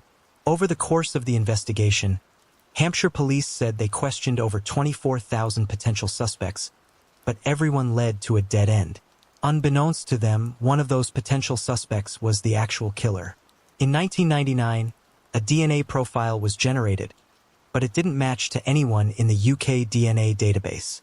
For the next 2 years, they continued checking, and finally in 2001, thanks to a rule that required criminals to submit their DNA, a suspect by the name of Tony Jasinski was found. They got his DNA sample after he was arrested for assaulting his wife. After being added to the DNA database, it matched the DNA found on Marion. He was then subsequently arrested and charged with the sexual assault and murder of Marion. When his co-workers found out, they were shocked and described him as the nicest guy they could ever meet. They also said he would do anything to help anybody. At the time of the murder, 29-year-old Tony was a lance corporal in the Armed Catering Corps based in Aldershot. In 1976, he married Leanne Gowans, and the two were living about 1.5 miles from the crime scene. She was also pregnant at the time. In the end, a Winchester Crown Court jury found him guilty and sentenced him to life in prison. In 2014, he appealed the sentence, arguing that the DNA evidence showed that the murderer had a chromosome disorder and that it couldn't have been him. The judge in the case denied the appeal, referencing the fact that the DNA match was 1 in a billion. As for his wife, she called him a psychopath and said he deserved the prison sentence. Natasha Alexandra August Carter was born on December 22, 1989, and went by the nickname Alex. In August of 2000, 10-year-old Alex was living with her mother, 41-year-old Susan Gale Carter, and her stepfather Larry Webb. Unfortunately, Alex's parents were going through a contentious custody dispute, and on August 8, 2000, Susan and Alex strangely disappeared. Believing she kidnapped Alex, a felony warrant for kidnapping was issued. However, they were not able to track Susan or Alex down, and neither were ever seen alive again. Their disappearance was even more concerning because Alex's grandmother said her granddaughter was terrified of her mother and did not want to live with her. Unfortunately, the case would go unsolved for over 20 years. In 2021, the case was reopened. And in 2022 and 2023, investigators searched Larry's home in Beckley for clues. While there, they found a bullet in a bedroom wall and took some floor towels from the basement. When he was questioned, he said he had dementia and couldn't remember what happened to them. However, forensic testing on the bullet would prove otherwise. All these years later, the bullet still had traces of Alex's DNA on it. In October of 2023, Larry was indicted. However, due to Larry's declining health, he was held in a medical facility from 2023 until April 12, 2024, when he was finally taken into custody. He then confessed to the murders and told investigators where to find the bodies. He said he murdered Susan because money had gone missing and he believed she was spending a lot of it. This led to an argument between them and ended with him shooting her. He then shot and killed Alex to avoid being caught for Susan's murder. After both were dead, he stored the bodies in his basement before burying them in a shallow grave on his property. On April 22, 2024, investigators dug up a spot at Larry's home and found their bodies. That same day, Larry suffered a medical episode and was rushed to the hospital where he was pronounced dead. Brandon Michael Chiklis was born on July 24, 1997 in Lowell, Massachusetts to Paul Chiklis and Tricia. He was described as a trustworthy and loyal individual with a heart of gold. He was a member of the ROTC at the Monty Tech High School and graduated in 2015. He enjoyed the outdoors and spent 10 years as a member of the Boy Scouts, achieving the rank of Life Scout with Troop 41 in Fitchburg.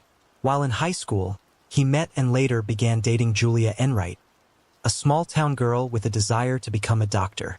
By the age of 20, Brandon was working at a local HVAC company.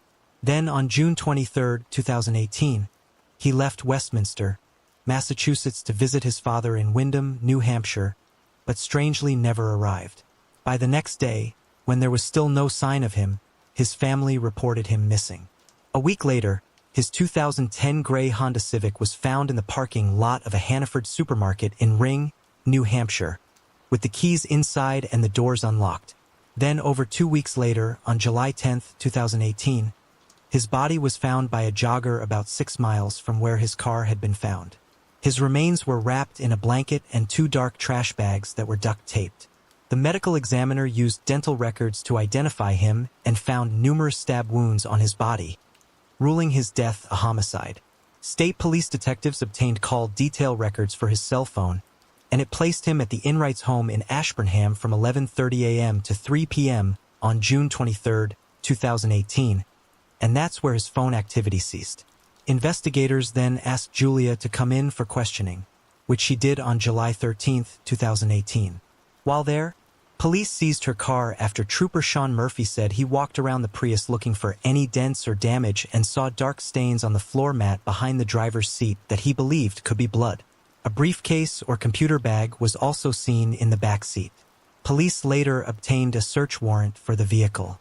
Samples of the stains were sent for testing and positively identified as blood. The samples were then sent for DNA testing and matched Brandon's DNA. They then got a search warrant for the Enright home, and what they found shocked everyone. Inside a treehouse on the property were numerous documents, notebooks, and business cards that showed Julia was a dominatrix who was paid by men to participate in activities related to BDSM. The treehouse had even been fitted with restraints. They also strangely found a new rug in the treehouse. When it was removed, they found blood that had seeped down through the floorboards. There was also blood on the stairs and under the treehouse. During questioning by the police, Julia initially provided varying accounts of what had occurred on the day in question, before finally admitting that Brandon had been to her house on the day he disappeared. She said they smoked cannabis and drank alcohol before being intimate in his car. When asked about the treehouse, she said she had brought friends there in the past, but denied being in there that day with Brandon. She claimed that Brandon left to buy drugs and never returned. However, the blood from the treehouse, just like her Prius, belonged to Brandon. Investigators determined that she had lured Brandon to the property with the promise of a hookup, but instead killed him to please her lover, Jonathan Linda. She was then arrested and charged with first-degree murder. Her boyfriend, Linda, was also arrested. Investigators would eventually learn that she had restrained Brandon in the treehouse with the new restraints and then stabbed him to death. Turns out that Julia had an obsession with dead things and even collected roadkill to make ball art. This is also why she wanted to become a doctor, because she loved human anatomy. They also found journal entries where she said she fantasized about killing people. There was also a note that indicated that she wanted to cure the world of overpopulation. Julia was asked about the notes and acknowledged writing them, but claimed they were for a creative writing class. Also written in her diary, she explained how she intentionally got pregnant to go to Planned Parenthood to try to steal or bribe an employee for a fetus specimen for her collection. At trial, her boyfriend, Jonathan Lind, testified that they would cut each other and spread blood over their bodies during sex. He said the treehouse had to be cleaned and the carpet replaced because he defecated on the floor during one of their encounters. Surveillance footage captured Julia at a Home Depot store buying carpet on June 26, 2018. In the end, she was found guilty of second-degree murder and sentenced to life in prison with a chance of parole after 25 years. At John Len's trial, Brandon's mother testified that Len could have revealed the location of Brandon's remains during those 17 days he was missing and argued he should receive the maximum perjury sentence of 20 years. However, in February 2025, he was sentenced to only 7 to 9 years in prison. Catherine Blackburn, who went by Kate, was born on March 1, 1914, in Albany, New York. In 1938, she married Jesse Blackburn, Jr., who went by Jess. They never had children together, and in 1964 they separated. So Kate, now living alone, decided to rent out a room in the upstairs apartment in her home. She placed ads in the newspaper and painted the rental unit. That weekend, as she finished the painting job, she began showing the property to potential renters. However, one of those potential renters only had evil intentions. On September 13th, 1964, after a few days of no word from Kate, her family became concerned. The last time anyone had spoken to her was a few days earlier when she hurriedly got off the phone with her sister when a potential tenant arrived. That morning, a co-worker of Catherine's attempted to pick her up to go to work. But when Kate didn't come to the door, she contacted Kate's niece, 19-year-old Sandy Carmichael, to try to figure out what was going on. Sandy and Kate's sister entered the home and made a terrifying discovery. Kate had been dead alone in the house for several days, and it looked like a horror scene from a movie.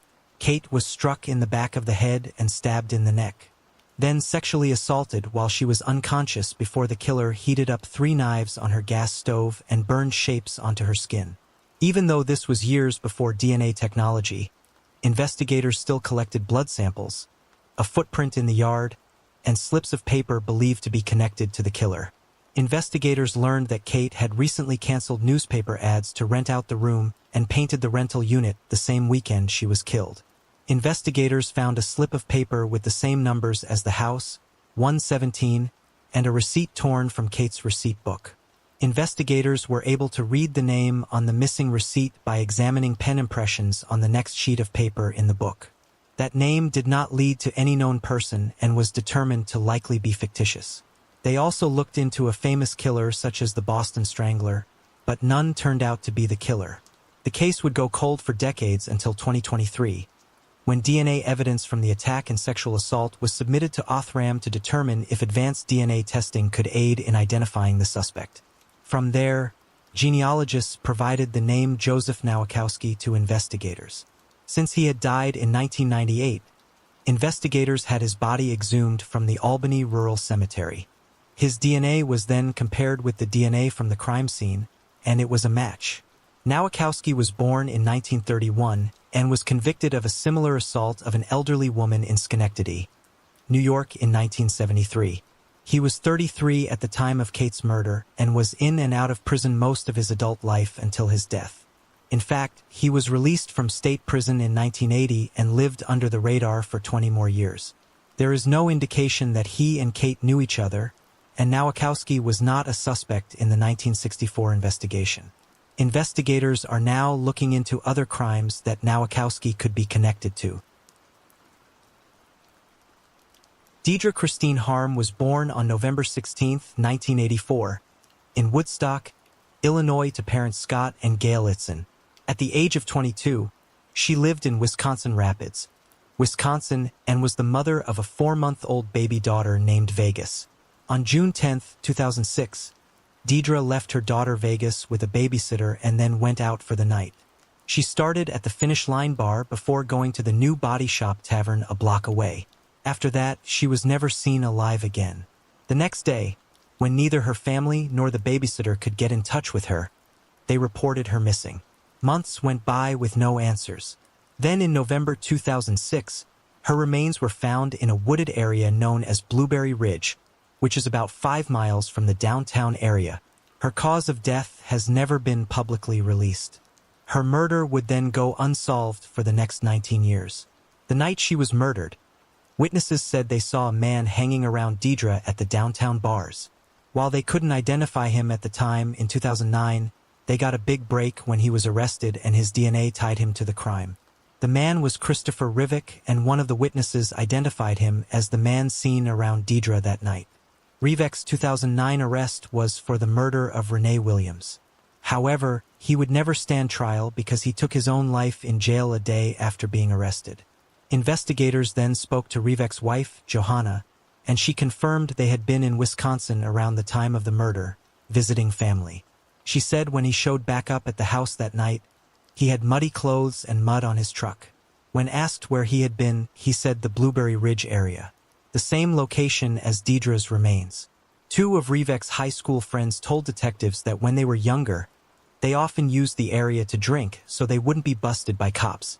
The day after Deidre vanished, Johanna said he asked her to cut his hair. She also caught him deleting photos from his phone, and then he strangely tried to recreate them with the same clothes.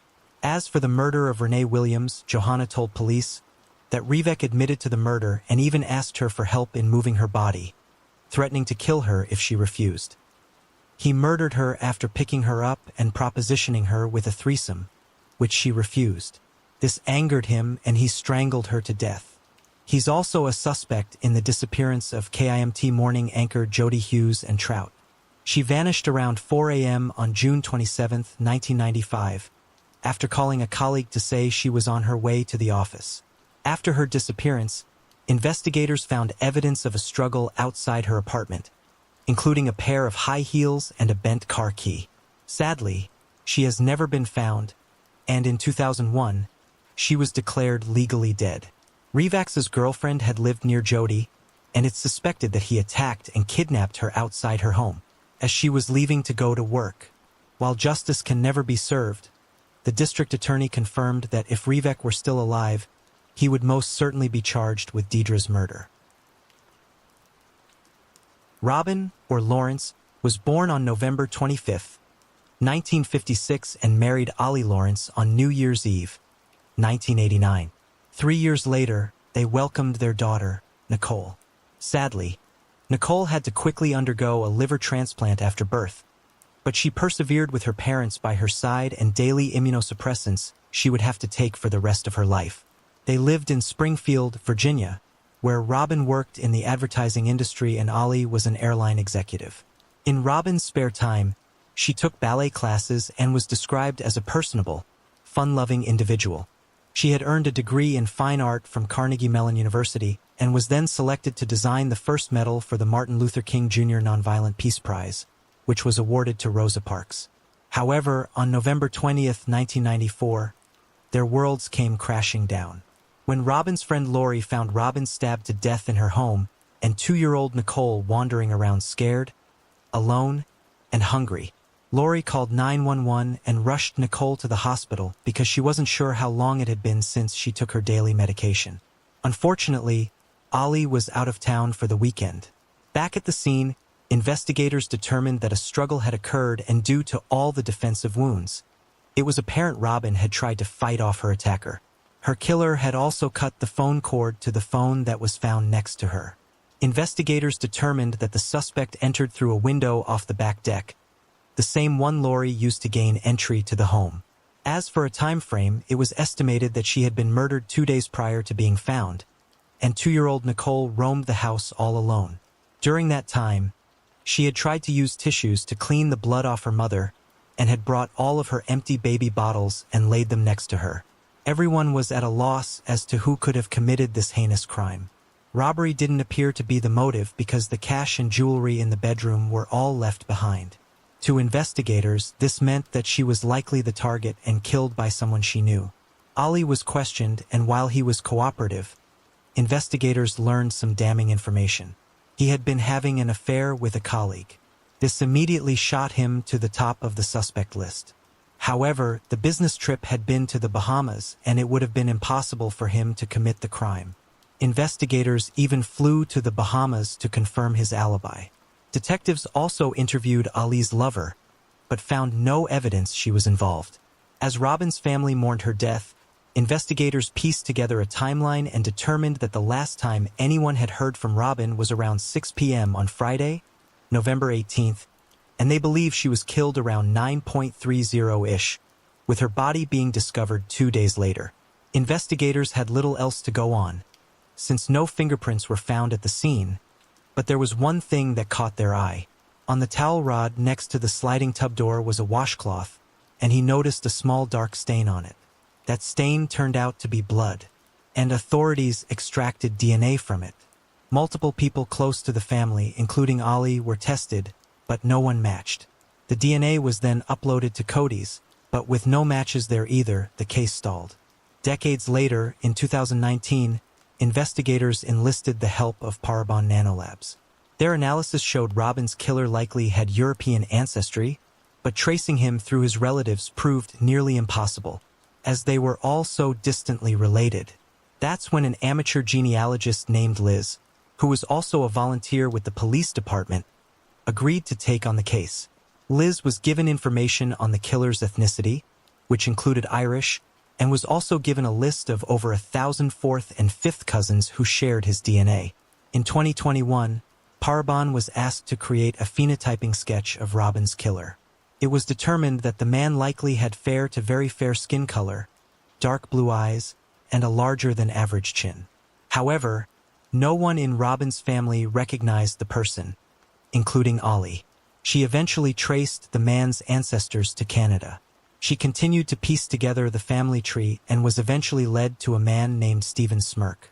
She provided the name to investigators who began looking into him, and soon discovered that he was a computer programmer in Niskayuna, New York, married to a defense attorney with 2 high school-age children, a nice house in the suburbs, and no more than a speeding ticket on his record.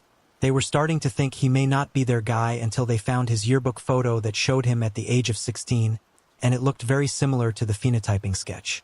Smirk, now 52 years old, was visited at his home by investigators, who were hoping he would willingly provide them a sample of his DNA. And that's exactly what he did, even after they told him they were there from Virginia to talk about Robin Lawrence. During the visit, he strangely showed no expression, and investigators said his demeanor was very unusual. After collecting his DNA, investigators checked into their hotel, and not long after, they received a very unexpected call. It was Smirk, and he was ready to confess. He said he had gone to the Niskayuna Police Department to turn himself in, but the doors were locked. So the detective told him to call 911, which he did. On September 7, 2023, after he was taken into custody, Smirk began his confession. He first asked them to remind him of her name. He said he remembered she was black, but couldn't remember anything else. He said he was a serial killer and that the murder of Robin was intentional, and his only victim. However, investigators were skeptical of that claim.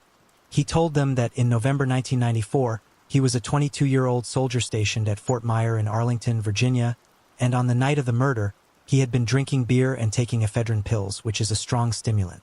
He said something inside him had just always known that he was going to kill somebody someday, but he just didn't know who. He said it was hard to explain, but it was like an overbearing thought in his brain that he just had to do it. Smirk said he drove to Robin's neighborhood because he was familiar with the area, having visited friends who stayed in a house nearby. He said he didn't know her or even know who lived there. He confirmed he entered the house from the back deck and told detectives he was wearing a ski mask and leather gloves. He said he went in and noticed that she had a baby in one of the rooms, and then proceeded down the hall to Robin's bedroom. He said he used all his military training, including hand-to-hand combat, to murder her. He said he's highly influenced by demons, and one of the reasons he enlisted in the military was because he wanted to kill.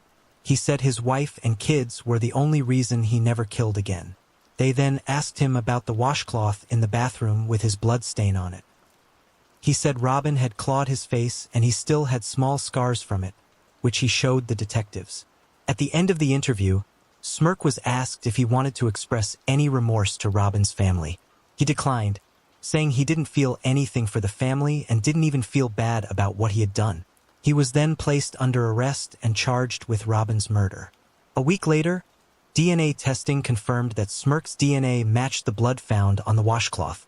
On April 15, 2024, a grand jury indicted him, but he would never go to trial because 6 months later, he took a plea deal for first-degree murder. Smirk had been diagnosed with bipolar II disorder, which he constantly fed with ephedra and alcohol. In 2004, ephedra was banned by the FDA because when it was mixed with other substances, it could trigger dangerous psychiatric side effects. By the time Smirk was arrested, he had already sought help for his mental health problems and had become sober, but there was still no remorse. And in the end, he was sentenced to 70 years in prison with the possibility of parole. Sydney Irene Loof was born on August 21, 1993 in Broken Bow, Nebraska to parents George and Susie. At the age of 7, she and her family moved from Arcadia, Nebraska to Neely, Nebraska. Sydney was described as a caring individual with a loving and kind heart, who was also very passionate about animals. After graduating from Neely Oakdale High School in 2011, she moved to Lincoln and began working at Minutes, a home improvement store on North 27th Street. In her free time, she enjoyed fishing and golfing and spoiled her beloved cat. Memsey. Unfortunately, Sydney struggled with anxiety and depression, and by 2017, her struggles with her mental health had taken a toll on her. She was now calling in sick because the depression was so debilitating. Unsure what to do, she called and confided in her family, who in turn helped her schedule a doctor's appointment. Sadly, that was the last conversation they ever had together. Not long after, she decided to meet up with a woman she met on Tinder. Unbeknownst to Sydney, the woman who was using the alias Audrey had nothing but evil intentions planned. Her real name was Bailey Boswell, and she had a boyfriend named Aubrey Trail. Together, they devised a diabolical plan to murder Sydney. Their first date occurred on November 14, 2017 at Boswell's apartment in Wilbur, about 40 miles south of Lincoln.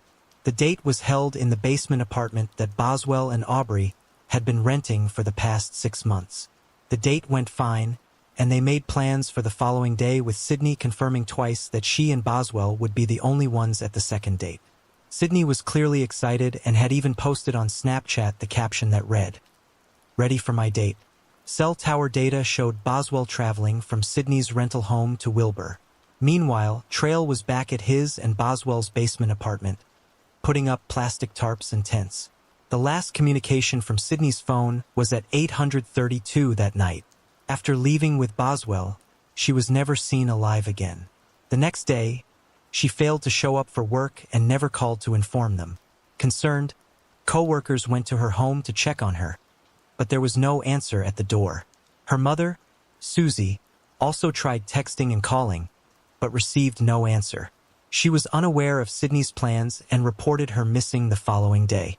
Investigators checked her rental home and found all the lights on, her car in the driveway, and her purse still on the kitchen counter. What immediately concerned them was that Sydney's cat had no food or water, something she would have never let happen. After investigators learned about Sydney's date from Tinder, they contacted Tinder, and that's how they learned about Bailey Boswell. Once they began looking into her, they also learned about her boyfriend Aubrey.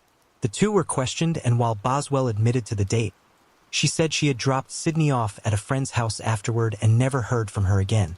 However, days later, the landlord began complaining about a strong smell of bleach coming from the basement apartment. Police went to the apartment and knocked on the door, but no one answered. Using a key from the landlord, they entered and were immediately hit with the smell of bleach. They also found the AC running even though it was only in the mid-50s outside. On November 28th, Boswell and Trail were publicly named persons of interest. Once they discovered this, they started a Facebook live stream and began defending themselves, saying the first date involved her and Sydney driving the car around and smoking cannabis. She continued lying, saying she dropped Sydney off at a friend's home after the second date.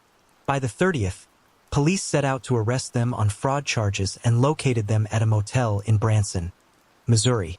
In their possessions were maps, sleeping bags, and hiking shoes, along with a plan to escape to Mexico. However, there was still no sign of Sydney. 3 weeks later, over a 48-hour period, Sydney's remains were found scattered in ditches along a state highway about 60 miles from where she was murdered. They also found sex toys and other items wrapped inside multiple 30-gallon black trash bags that were left alongside a gravel road north of Edgar, Nebraska, about an hour west of Wilbur. After the gruesome discovery, Trail shockingly confessed, but claimed he acted alone. Boswell agreed and maintained her innocence. However, evidence would prove otherwise when store receipts and video footage showed the couple purchasing bleach, saws, and trash bags shortly before the murder. Cameras also recorded them checking into a Best Western hotel together in Lincoln near the Minot store where Sydney was employed. Then cell tower data from their cell phones showed them waiting near Sydney's home before she left for work, and then it showed them following behind her to Minot's. Trolley then went inside and purchased an air freshener, cotton cord, Drano, protein bars, a thermometer, and lighters. The next day, they went to the Aardvark Antique Mall and bought a folding saw and a food grinder. They were also caught at a Dollar General buying the 30-gallon trash bags and 2 gallons of Clorox bleach. These last items were bought mere hours before the second date with Sydney. The tools used to dismember Sydney have never been located. At some point, Trail tried to change his confession, telling the FBI that his job was to make movies for special kinds of kinks. He said he was paid by people who wanted to see these movies, and he used their money to pay people such as Sydney. However, no proof of this was ever found. Investigators then received some very damning information. After Boswell and Trell were arrested, 3 women came forward and said they met Boswell on Tinder and were introduced to Trell. They spoke about the couple's desires to record victims as they tortured and killed them and said they planned to sell the videos. Trell told them he thought he could get $1 million for one of them. While in jail, the couple communicated via coded letters in order to get their stories straight, but those ciphers were easily decoded. During the trial, Trell, who was in a wheelchair, shocked the courtroom when he shouted out, "Bailey is innocent and I curse you all." He then attempted to slash his own neck with a smuggled razor fragment. He was rushed to the hospital and found to have only superficial wounds. In the end, both were found guilty of first-degree murder. Was also found guilty of criminal conspiracy to commit murder. A 3-judge panel then unanimously agreed to sentence Trell to death while Boswell was given life in prison. They were also found guilty and sentenced for defrauding hundreds of thousands of dollars from interstate coin buyers. So what turned this couple into murderers? During the trial, they discussed their childhoods. Boswell was raised in Leon, Iowa, where as an infant, her father was murdered. She excelled at school athletics, topping the list of fastest runners on her relay team and scoring dozens of points in basketball games. She was even offered a scholarship to play college basketball. However, she threw it all away due to drug abuse. She then had 1 daughter and married a man named Freddie Pinnell, who was allegedly physically, emotionally, and sexually abusive. He was also an addict, which resulted in them losing custody of their child. At some point, Boswell went on to the now-defunct sex marketplace, Backpage, alleging that she was looking for a sugar daddy, and that's where she met Trell. His childhood was worse than Boswell's. He was abused by his parents at the age of 2 before his grandfather took him in. However, he eventually returned to living with his mother, and while there he was abused by his stepfather. He was eventually placed in foster care where he moved from one home to the next. He eventually ended up in a juvenile facility before landing himself in prison in Tennessee at the age of 17 after he robbed a motel at gunpoint. Thankfully, Boswell and Trolley will spend the rest of their lives behind bars and can never hurt another innocent person again. In 2005, Michalina Lewandowska met and fell in love with Marcin Kasperzak. The couple got engaged a year later and moved from Poland to England. In 2008, Michalina got pregnant and soon after, relationship began to crumble. She would end up giving birth to a son named Jacob. Meanwhile, the couple caught off their engagement, but they remained together and Michalina continued to wear her ring, in hopes that things would eventually work themselves out. By 2011, things had only gotten worse, and it was clear that Marcin was not interested in mending their broken relationship. So, Michalina told him she was unhappy and wanted to return to Poland with their 3-year-old son. On Saturday, May 28, 2011, Marcin invited Michalina to go shopping with him and his friend, 18-year-old Patrick Boris.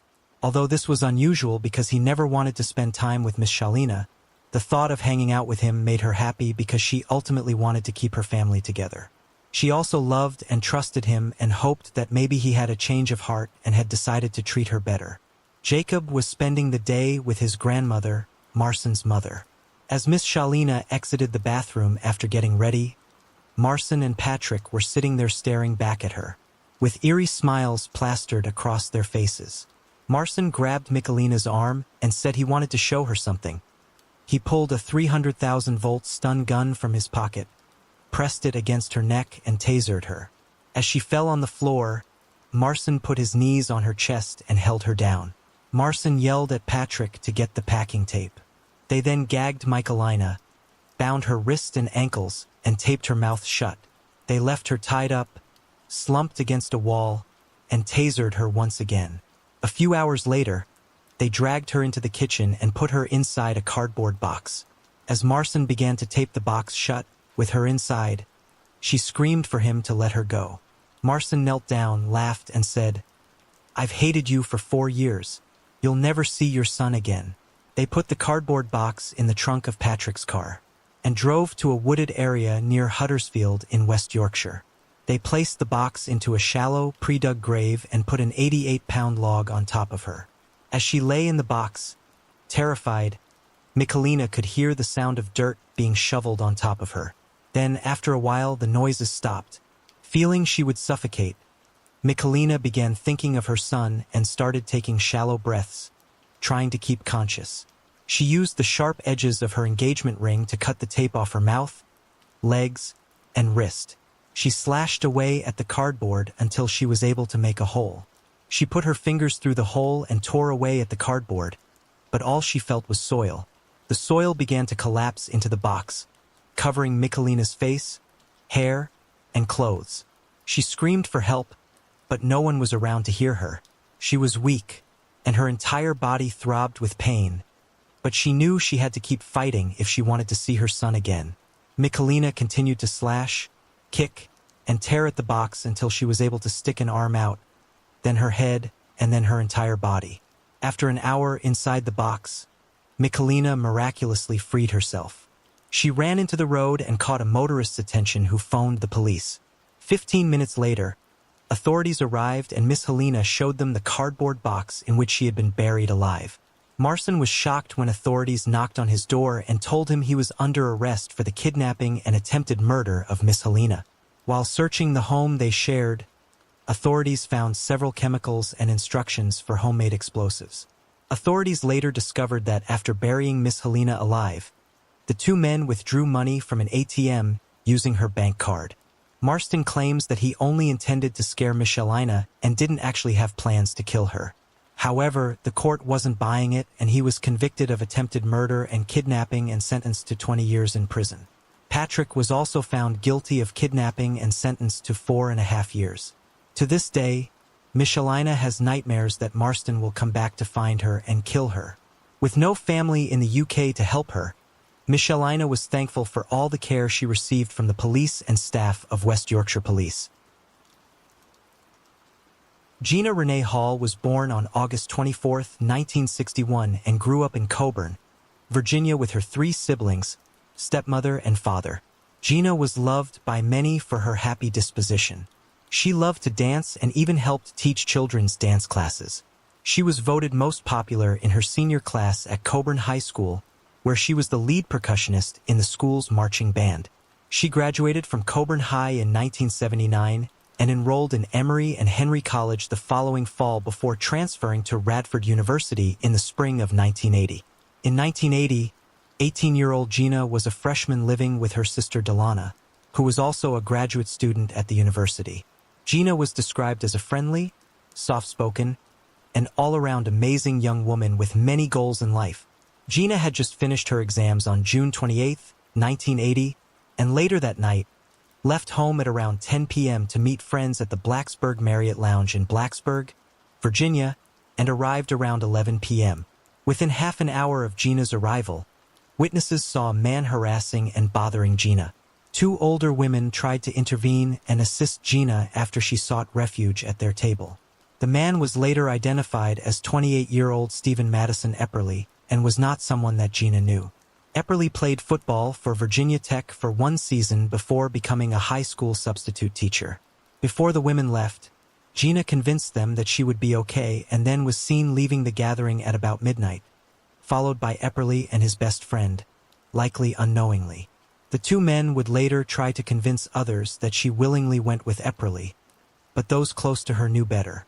Her friends and family stated that she would have never voluntarily left with any man or anyone she didn't fully trust or know well, and certainly not a character 10 years her senior such as Epperly. Rumors spread that she had been dancing with Epperly that night when the truth was that she danced with someone else instead. After leaving the Blacksburg Marriott Lounge, Gina was never seen again. Later in the week, when the news announced Gina's disappearance, the 2 women who assisted Gina that night reported the harassment incident to the local police, but that information became buried in the case file. The car Gina was driving that night was seen at a 3-story lake house at Clater Lake, 20 miles from Blacksburg. Come to find out, the home was owned by Epperly's friend's parents, who were out of town for the weekend, The friend was Bill King, and he allegedly gave Epperly the keys to the house that night in the parking lot as he was leaving the Marriott lounge. Once there, made one last phone call to her sister that night. Her sister would report that Gina sounded nervous in her short, out-of-character conversation. She told her sister she was looking at a lake as if Gina did not know where she was, but wanted her sister to know she could see a lake. Her sister Delana said she encouraged her sister to come on home, but Gina didn't respond to that other than getting in one last word before the call went dead. Her last word was Steve, which her sister believes was Gina's attempt at identifying her abductor. After that night, Gina was never seen alive again. According to Epperly's friend, Epperly left the lake house a few hours later at about 4:30 or 5 in the morning. He didn't own a car and left in the 1975 Chevrolet Monte Carlo that Gina had borrowed from her sister that night. Before he left the lake house, neighbor witnesses would later report hearing gunshots and vehicles coming and going during the early morning hours. By noon on Monday, Gina's car was found by Craig Runyon and Robert Lent, friends of Delana, helping her search for her sister. The car was located close to a railroad trestle over the New River on Hazel Hollow Road in Radford. The car's trunk was open, the seat was pushed all the way back, and the inside of the driver's door handle strap was broken, almost as if it was damaged by Gina trying to keep someone from getting in the car. The seat being pushed back was unusual because Gina was a petite girl and always had the seat pushed up all the way to the front. Found inside the trunk was hair and blood evidence, which matched Gina's O-positive blood type. Furthermore, various items like towels and cleaning supplies were missing from the lake house. There at the lake house, police found evidence of a cleanup attempt, with blood stains and blood splatter found both inside and outside the home. There were cattail seeds on the front grille of the car and mud on the left side tires, as if the car had pulled over in a ditch or an area common for cattail seeds.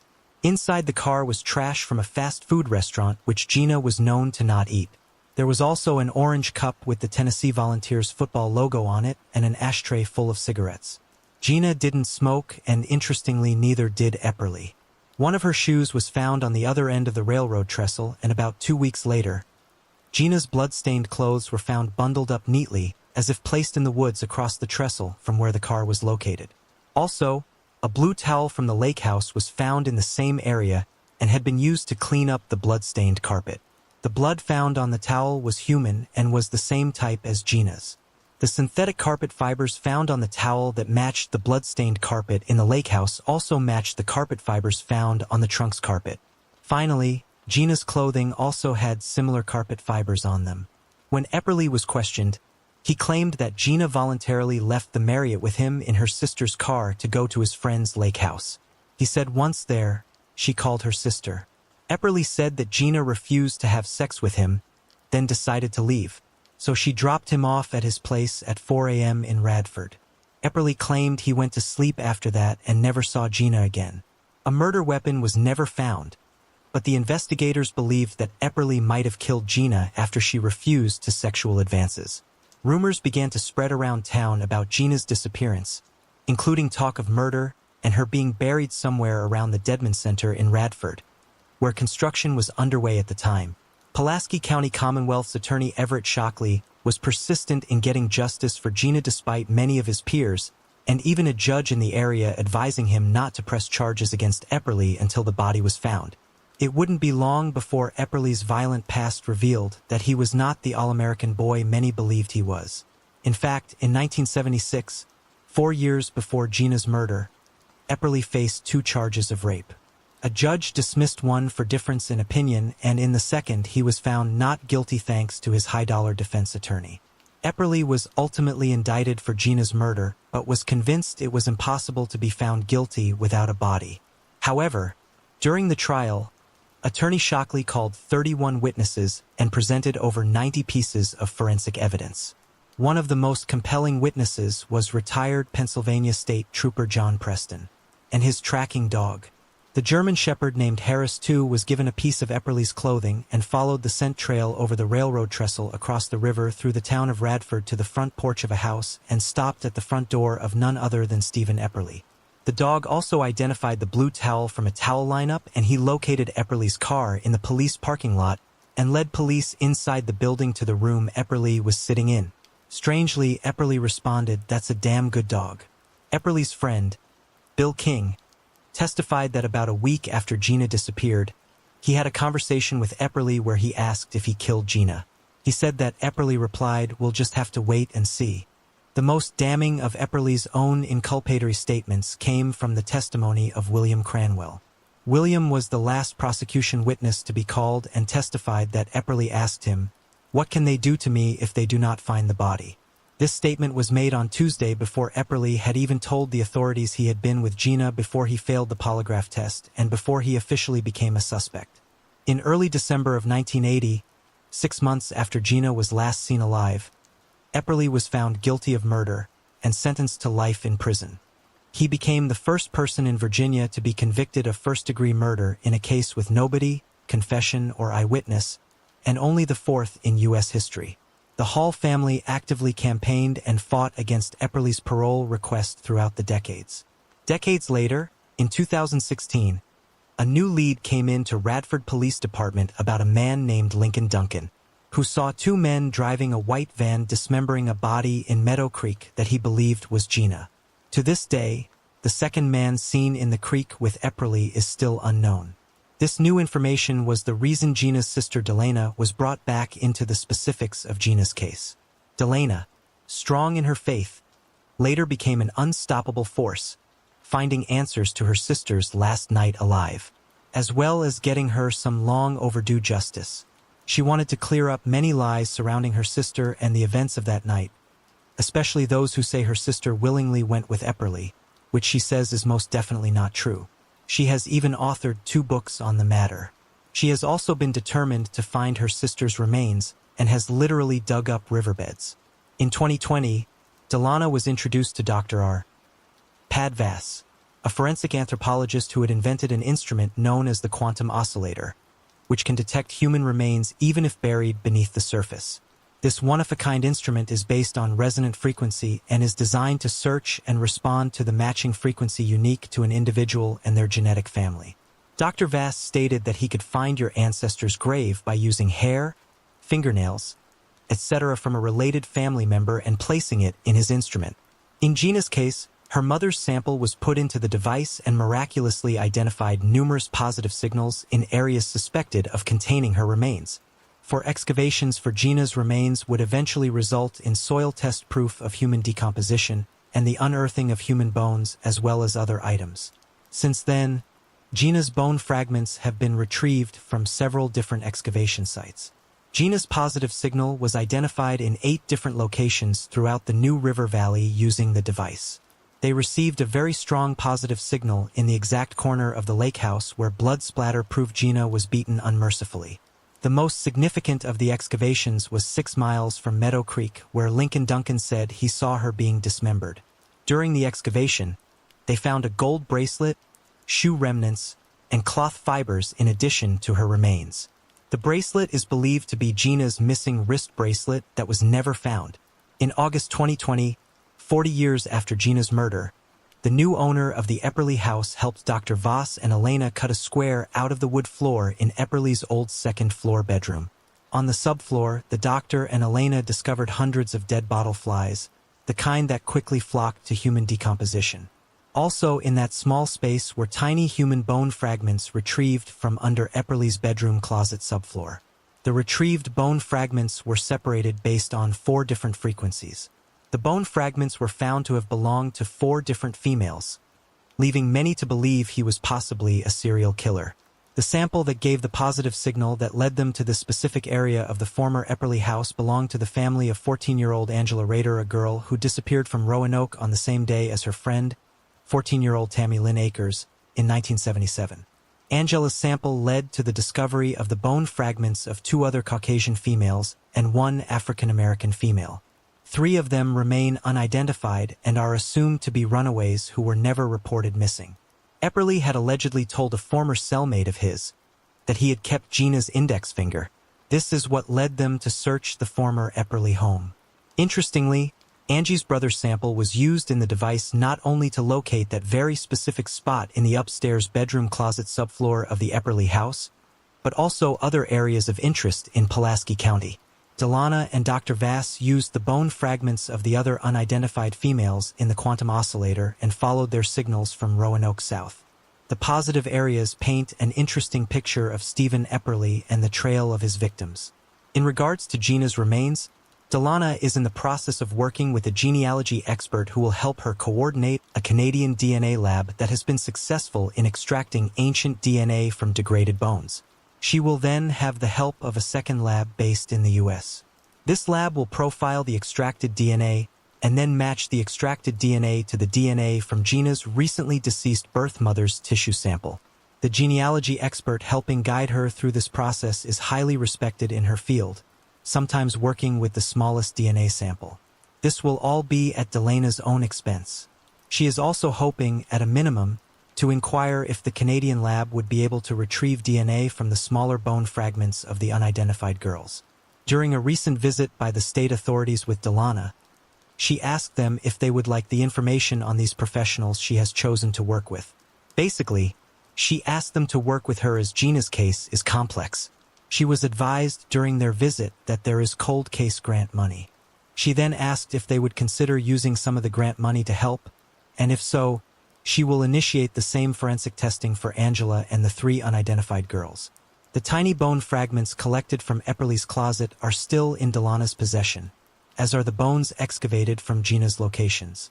In July 2021, Stephen Epperly's latest parole request was denied.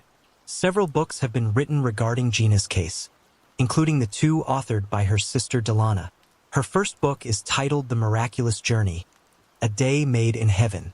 In this book, Delana shares the 2016 experiences that brought her back to the New River Valley to relive 1980, retracing Gina's footsteps.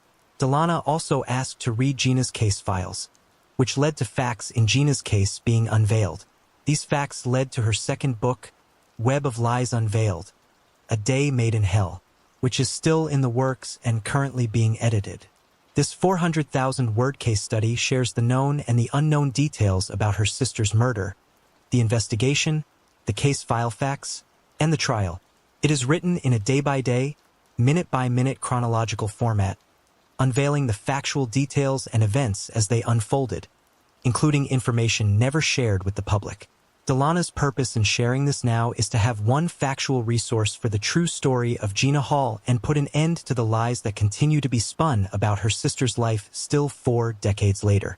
Delana writes, Gina deserves her voice to be heard. Light will shine in the dark and truth will prevail.